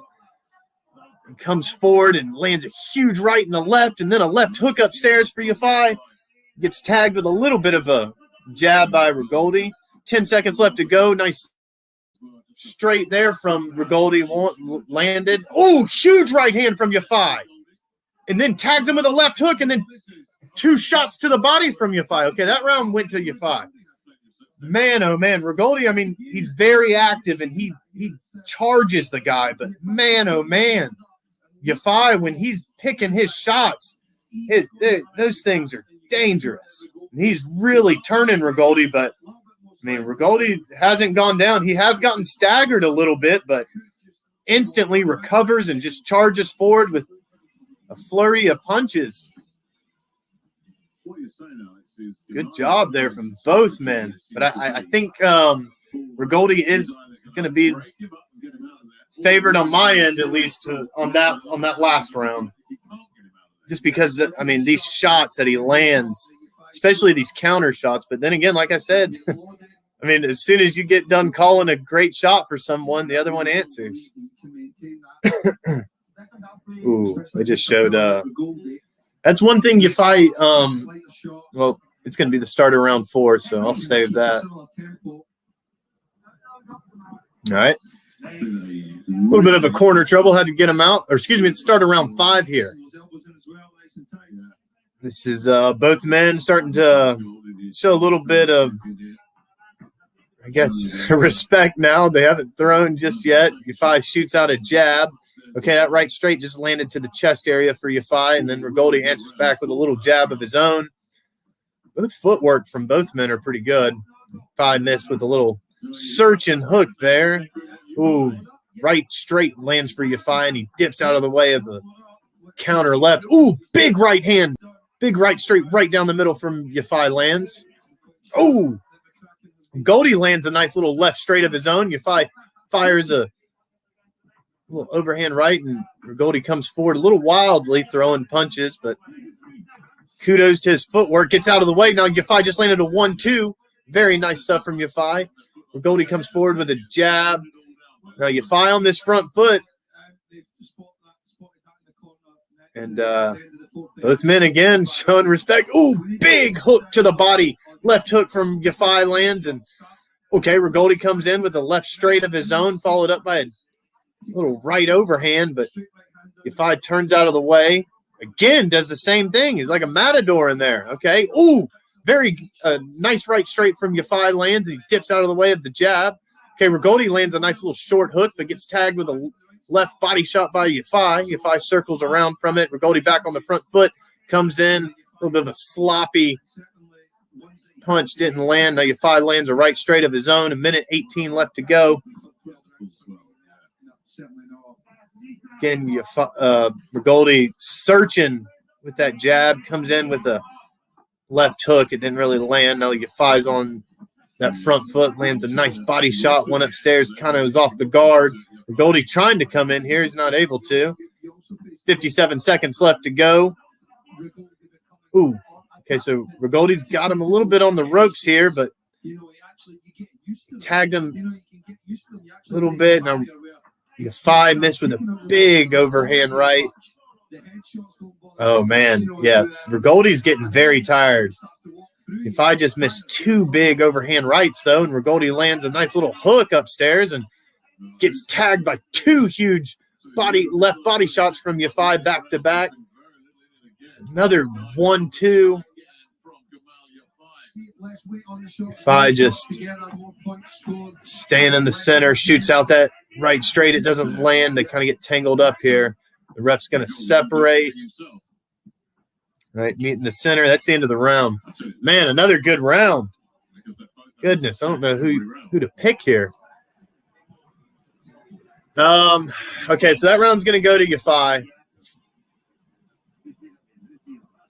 Rigoldi's very aggressive. He's throwing a lot of punches, but Yafai is a little bit cleaner with his shots, and I think that he's landing more. Looking to join a long line of British boxers. Ooh, so yeah. Yafai's doing well. He'll come in with his right straight, and then he'll just dip right out of the way of barely getting hit by a huge left from Rigoldi. You can't be loading up like that. I know I've said it over and over again, but it's really, really important. If he wants to leave here tonight with the title, he's got to change tactics a little bit now. All right, a little bit of swelling under the right eye of Rigoldi. All right, this is the start of round 6 here. Both meet in the middle of the ring. Rigoldi again on that front foot, and he comes forward and gets tagged with a right jab by Yafai and immediately goes to holding. And ref warns both men, wins, and especially Rigoldi about holding. Now Rigoldi immediately lunges in, body shot, and then a hook upstairs. Ooh, nice left straight just landed from Rigoldi. Yafai just landed a nice right body shot. Rigoldi comes in, nice right hook of his own, but now Yafai lands 2 body hooks, and now Rigoldi comes back. 2 hooks, and now straight upstairs, but Yafai catches him with a little left straight of his own. Ooh, I mean, these guys are going at it in the center of the ring here. Ooh, barely missing. Now, Rigoldi may have just caught Yafai there with the left, but he does well and lands a huge body shot. Now, Rigoldi's backing up.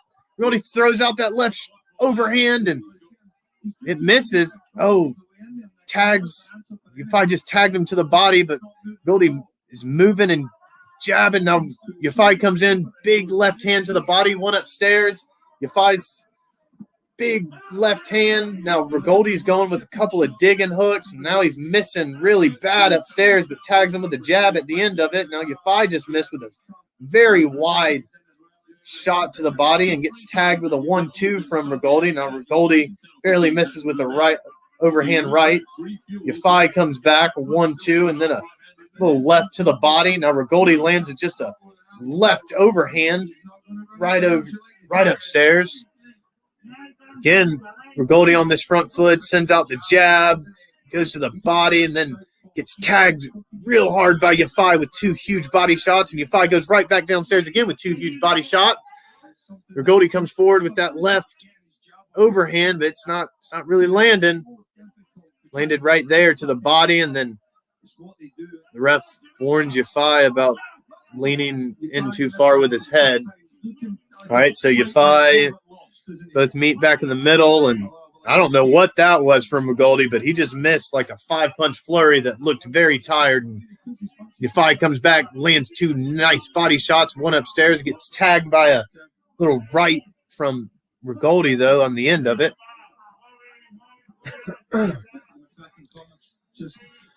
Ooh, huge left from Rigoldi, barely missing. Yafai comes with his own right hand, barely misses. Now Rigoldi goes with a 1-2-3 that I think only the jab landed. That was the end of the round. Man, these guys are not making it easy to score, but I think I'm going to have to give Rigoldi that last round. He really went for it. Yafai wasn't as active that round. He did land again. He's the cleaner puncher. He looks to be, way stronger. But I think Rigoldi did enough to edge out that round. But like I said, Yafai is looking very comfortable, very composed, and Rigoldi, he's starting to get a little wild with his shots, look a little exhausted.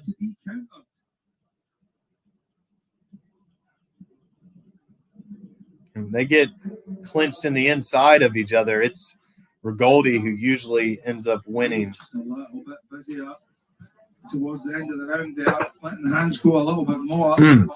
Showing Yafai landing some of those nasty body shots. All right, so this is round 7. Ooh, nice left body shot and follows up with a left hook upstairs, Yafai does. Very nice shot there. Rigoldi is on the front foot here. Hasn't landed, sends out a jab. It may have landed. Yafai also sends out his jab, kind of touches him with it. Now a right straight from Yafai lands, and Rigoldi sends out his left, lands to the chest area. Rigoldi sending out the jab, not really landing though. Ooh, nice 2 body shots from Yafai and comes upstairs. The little right hook. Now Rigoldi's coming in.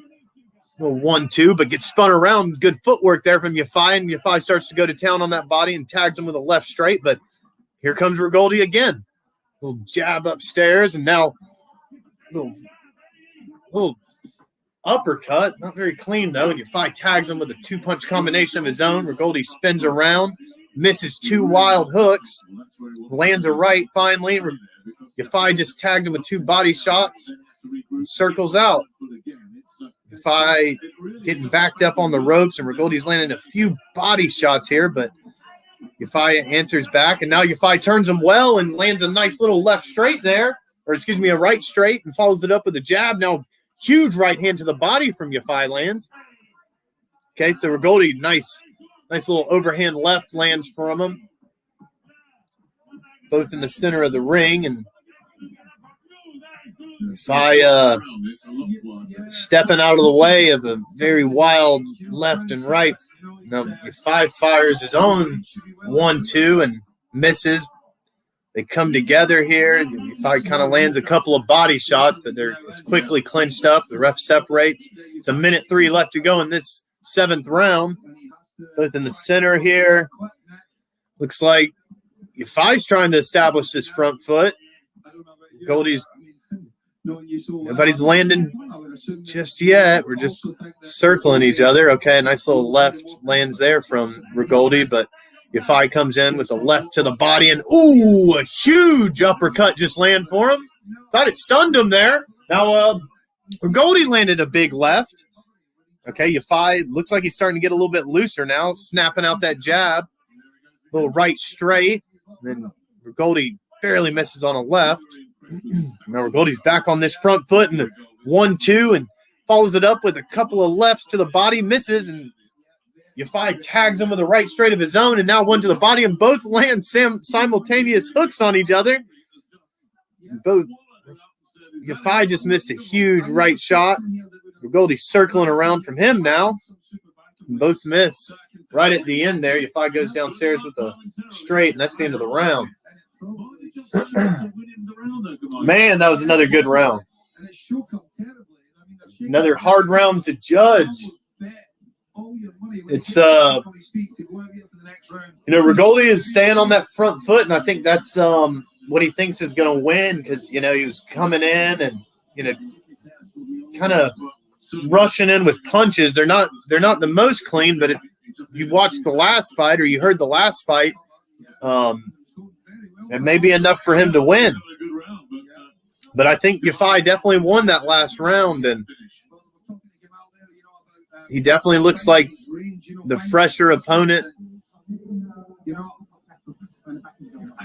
Just getting a little bit sloppy from Rigoldi here at the end. That's the only thing I will say. Appreciate everybody that's in here listening. Hit the like for me if you will. Subscribe.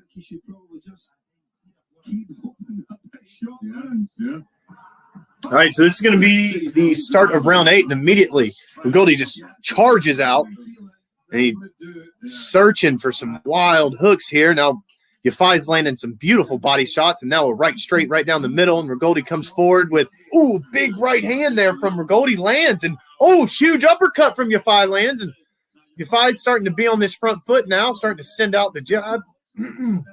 Big right hand just landed chest area for Yafai, sends out the jab, and makes Rigoldi look a little wild there with some shots.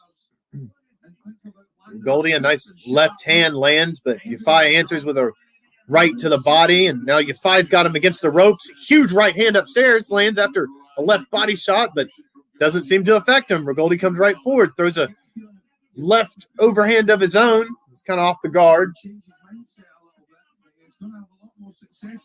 Huge uppercut just landed there from Yafai, and a huge body shot landed.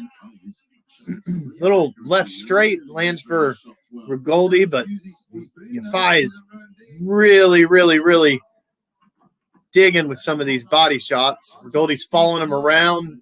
Again, he's looking lazy with these punches, and Yafai tags him right to the body. Left upstairs lands. Huge right hand just landed for Yafai. All right. Rigoldi comes forward, little jab, left to the body, and Yafai just dances out of the way. He doesn't land anything else. Beautiful right straight to the body there from Yafai. And okay, so Rigoldi comes forward, lands a jab, but gets tagged to the body as he does so. He's got Yafai on the ropes. He's throwing some little shots to the body. Not much on him, though. 59 seconds. Huge right uppercut. Just barely missed from Yafai. Huge right shot. Right straight, right to the body for Yafai. Rigoldi is not bouncing anymore. He's starting to walk.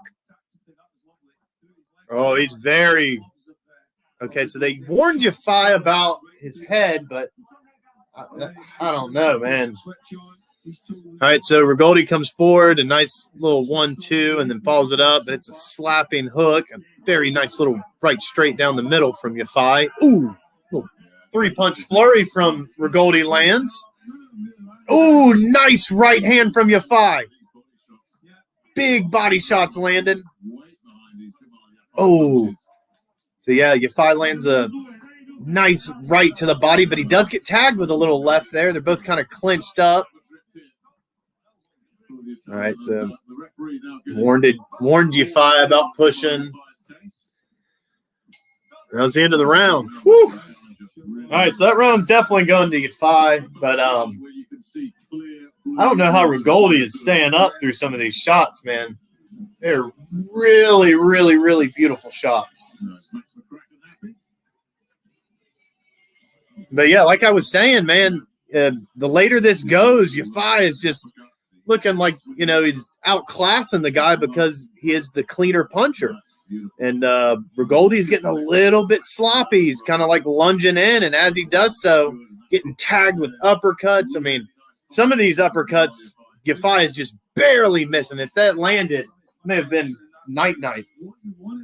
But, yeah, those body shots earlier from Yafai are really paying off right now because he looks very fresh. He looks very strong, and Rigoldi is – I can't say the same for him. A little bit wild at times also. Yafai is already in the center of the ring. He's ready to go. All right, Rigoldi again comes right back on the front foot.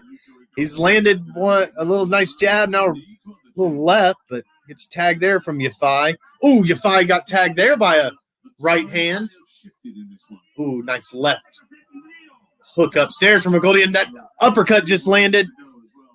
It's a little bit off the guard from Yafai, but, man, it's nasty when it's thrown. Rigoldi's still backing him up here. Ooh, nice right body straight from Yafai lands, and Rigoldi comes with a jab that Yafai's, again, his footwork's so much better. He's able to dance around. Okay, nice little 1-2, and then follows it up with a little flurry from Rigoldi. But, oh, Yafai landing a huge body shot and making him look silly. Another 2 big body shots land. Now, Yafai just missed a big right overhand right there. Now, Rigoldi's still backing him up. A nice right hand just landed, but, again, a 1-2 from Yafai come through. Kind of clinched up right now. Yafai getting a little bit battered there on the inside. Now he lands a nice right of his own. All right. Rigoldi again on the front foot, coming forward, searching with the jab, lands a little right downstairs, and now a little short hook lands for Rigoldi. Yafai's turned him around nicely, and whoa, missed with a huge left. Goes downstairs, but they kind of hit each other with their arms. Rigoldi again just consistently coming forward. He looks a little bit better this round. Nice little 1-2 and follows it up with a nice left to the body, and now we're right upstairs. Now Yafai answers with his own little right straight to the body and jabs his way out of it. 55 seconds left to go. Nice left hand from Rigoldi, and then immediately answered from Yafai. Rigoldi comes forward with 2 punches, a little bit wild. Yafai, nice 2 body shots, and then a left upstairs. Nice little 1-2 from Rigoldi. 40 seconds left to go. Sending out the jabs, not really landing for Rigoldi's. Backing Yafai up. Oh, Yafai missed with a huge right hand there and gets tagged, but they immediately clinch up. All right, back to the center of the ring. Rigoldi's coming forward, trying to set up that big right hand. Oh, gets tagged with a huge left hand upstairs by Yafai after he went downstairs the right straight.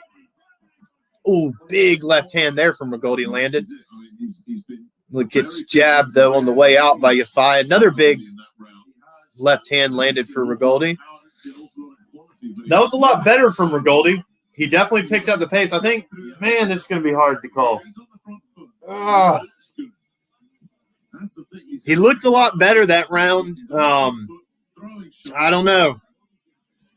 I'm going to give it to Rigoldi. Rigoldi wins the round just off of pressure, and also his shots aren't as damaging, but he's throwing them. He's throwing so many of them that when Yafai is trying to, really settle into one of those huge body shots, he's being thrown off balance a little bit. But, man, that right straight from Yafai is dangerous.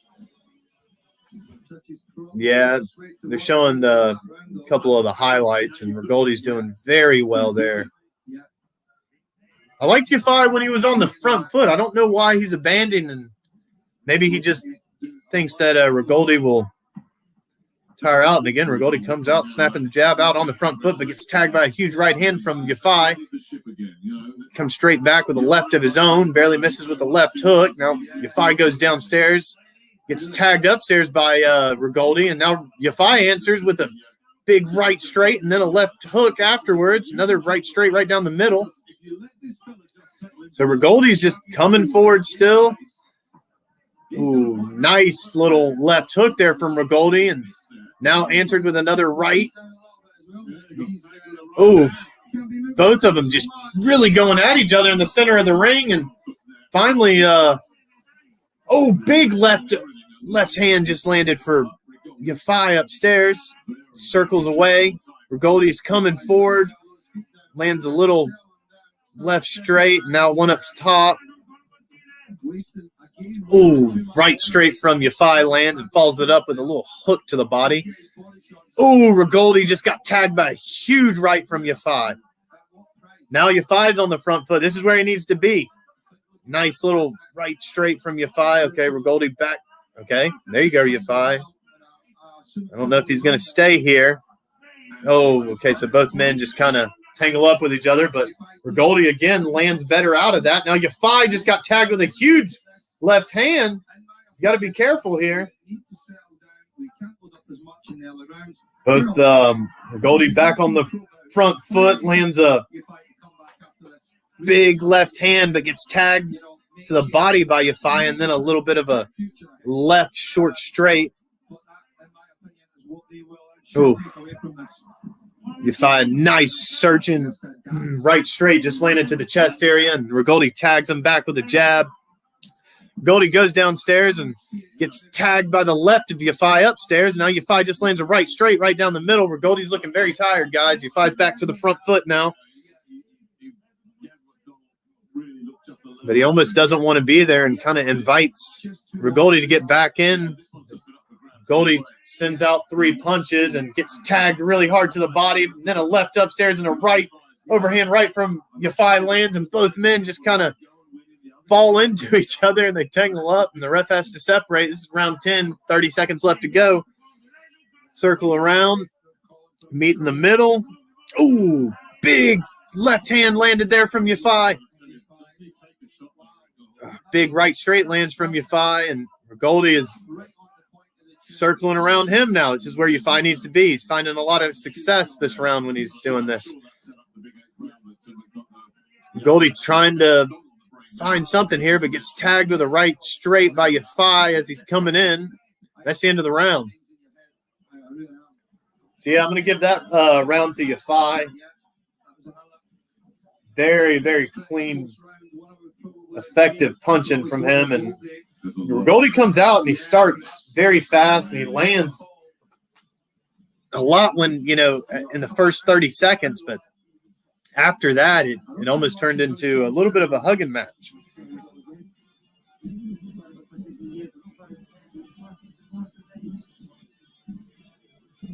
Well, it's his 6th European title fight. I think it's the hardest one of the lot. Although the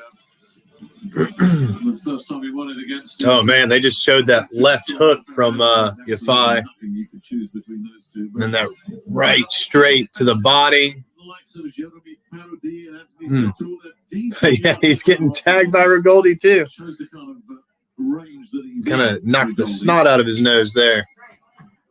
All right, both meet in the center of the ring. Start of round 11 here, and immediately Yafai's landing this jab, but Rigoldi's still pressing forward. Oh, big left hand to the body there from Yafai lands and follows it up with a little right straight, but Rigoldi continues to come forward, and just like a wild right hand from Rigoldi. Continues to stay on the front foot, lands a nice little right jab, but he gets tagged very hard by Yafai to the body. Now he comes with his overhand right.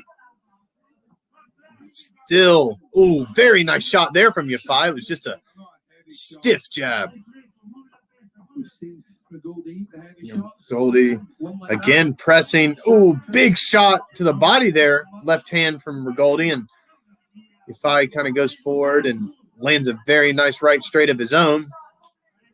Another right to the body and barely misses the big left hook. Rigoldi comes forward with a 1-2, kind of misses though. Ooh, Rigoldi a nice little left straight, and Yafai tags him with a left hook of his own. Now 1-2 from Rigoldi, and he gets tagged by a huge uppercut from Yafai, and now a left hook from Yafai. But again, Rigoldi just keeps coming forward. Rigoldi comes in and Lands a little 1-2, not much on it. Sending out that right jab. Ooh, nice right straight there from Yafai lands. Straight right hand through the middle there. No. Ooh, big left hand from Yafai landed. Well here, Yafai. Kind of timed it. Almost turned him as he did so. And now another right hand lands. Again, Rigoldi's very tired. He's not throwing as much. He gets tagged. Little. Ooh, nice right straight from Yafai lands.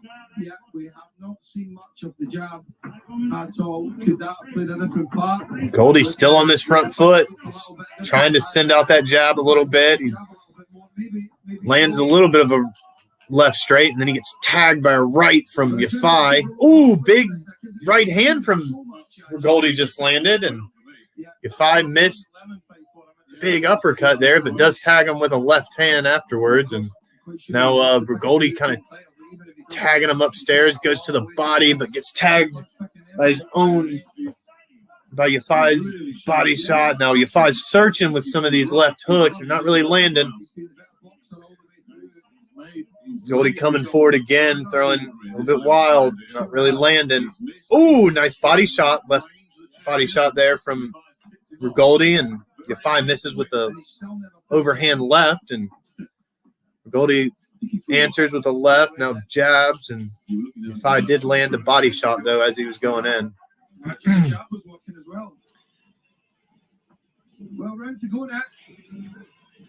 So, yeah, I think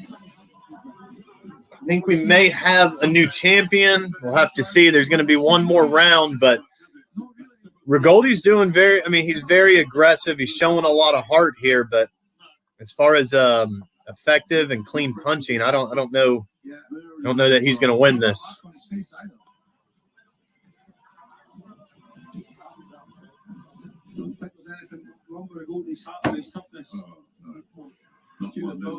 Good round this for Gamal Yafai. Yeah, he boxed well.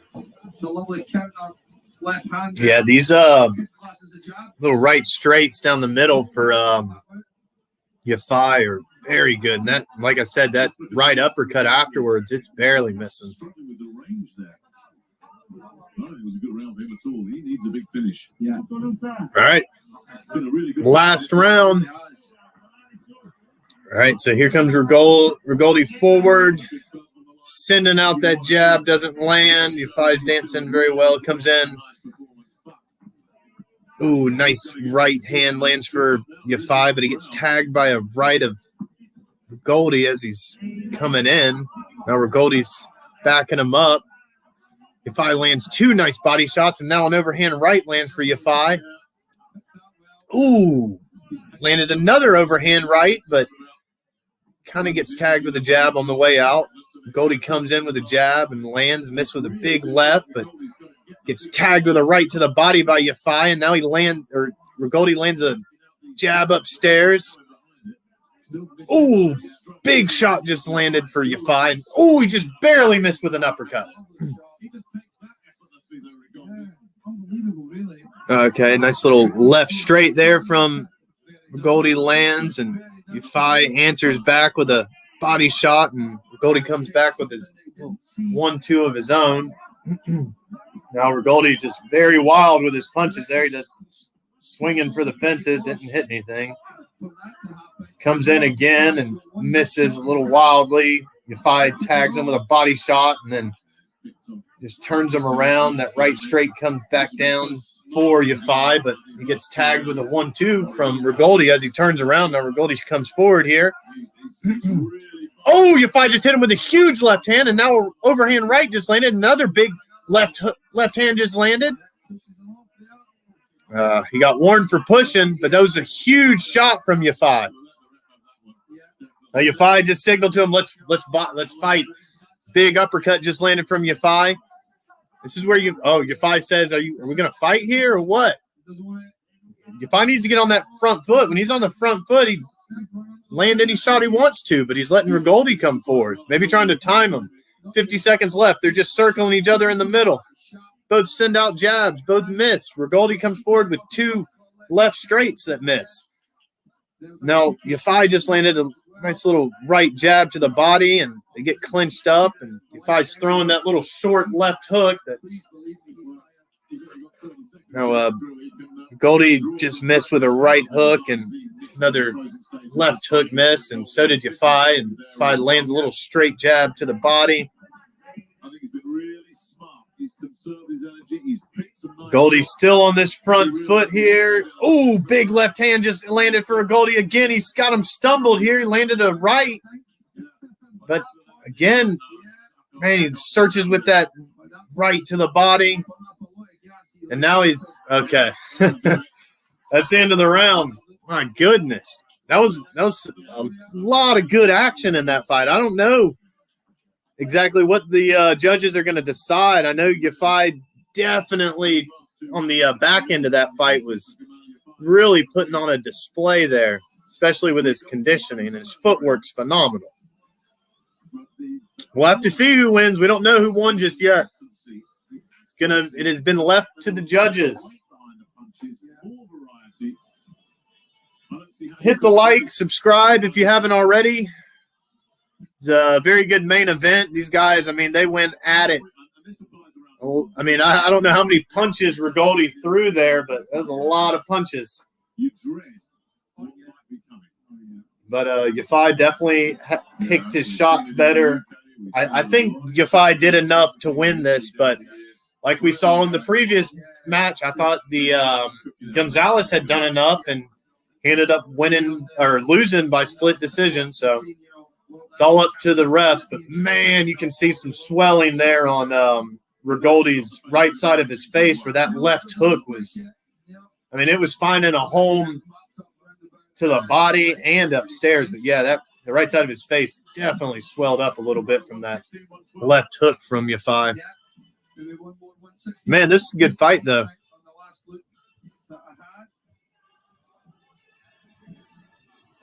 The only thing that a lot of people, you know, when they go to scoring this, they'll, instead of like just scoring it as a regular bout, they'll tend to score it as, did he do enough to dethrone the champ? And I don't like that, but sometimes it happens. It is taking a little bit longer. It's going to be interesting to see who they actually do decide. I don't know if it was from a headbutt or what it was from, but Yafai's eye, I think it was the headbutt because I remember the ref kind of separating him there, but his left eye right above or right below his brow there's a big cut. That is for sure. And is he going to be rewarded with a European belt? Have to see what the judges decide. He defended against Josh Whale, who's nobody's idea of an easy night. The Englishman gave that up, and is he now? All right, so here's the official decision. See what they decide. Be crowned European champion. They're both in the center of the ring. Looks like the announcer's got the cards collected, or does he? All right, so here goes. Join me in the ring with the European belt. Before we go to our judges' score totals, please show your appreciation at ringside for both our boxers in the ring. I'm guessing maybe there are a few people there. They don't show anybody there, but I just did hear a little bit of an applause. John Latham, 116, 112. All for the winner. And the new. Oh, Yafai did it. Man, I mean, it was a unanimous decision for Yafai. I mean, I don't disagree with that at all. He did a very good job that match, man. He was very clean, very effective with his punching. And, I mean, it was kind of almost opposite of the last fight, but it's good that the judges got this right. He deserved it. He worked hard. You know, he was very, very technical. And, again, his footwork, man, that was some very good stuff from Yafai. But, yeah, it's going to be a unanimous decision. There is a new European title holder. But, yeah, very good stuff, very good card. Appreciate everybody who came through, listened. Please hit the like, subscribe.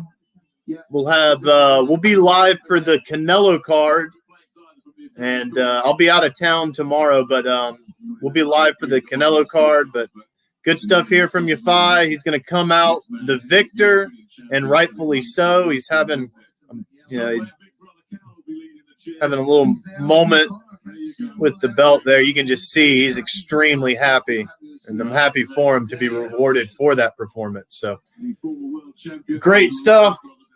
But yeah, thank you all for coming through. Jonathan Hyde, I've seen you here the entire time. I appreciate that, man.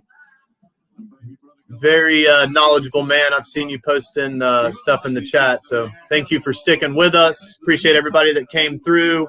Congratulations to Gamal Yafai. And yeah, we'll see you guys back here Saturday.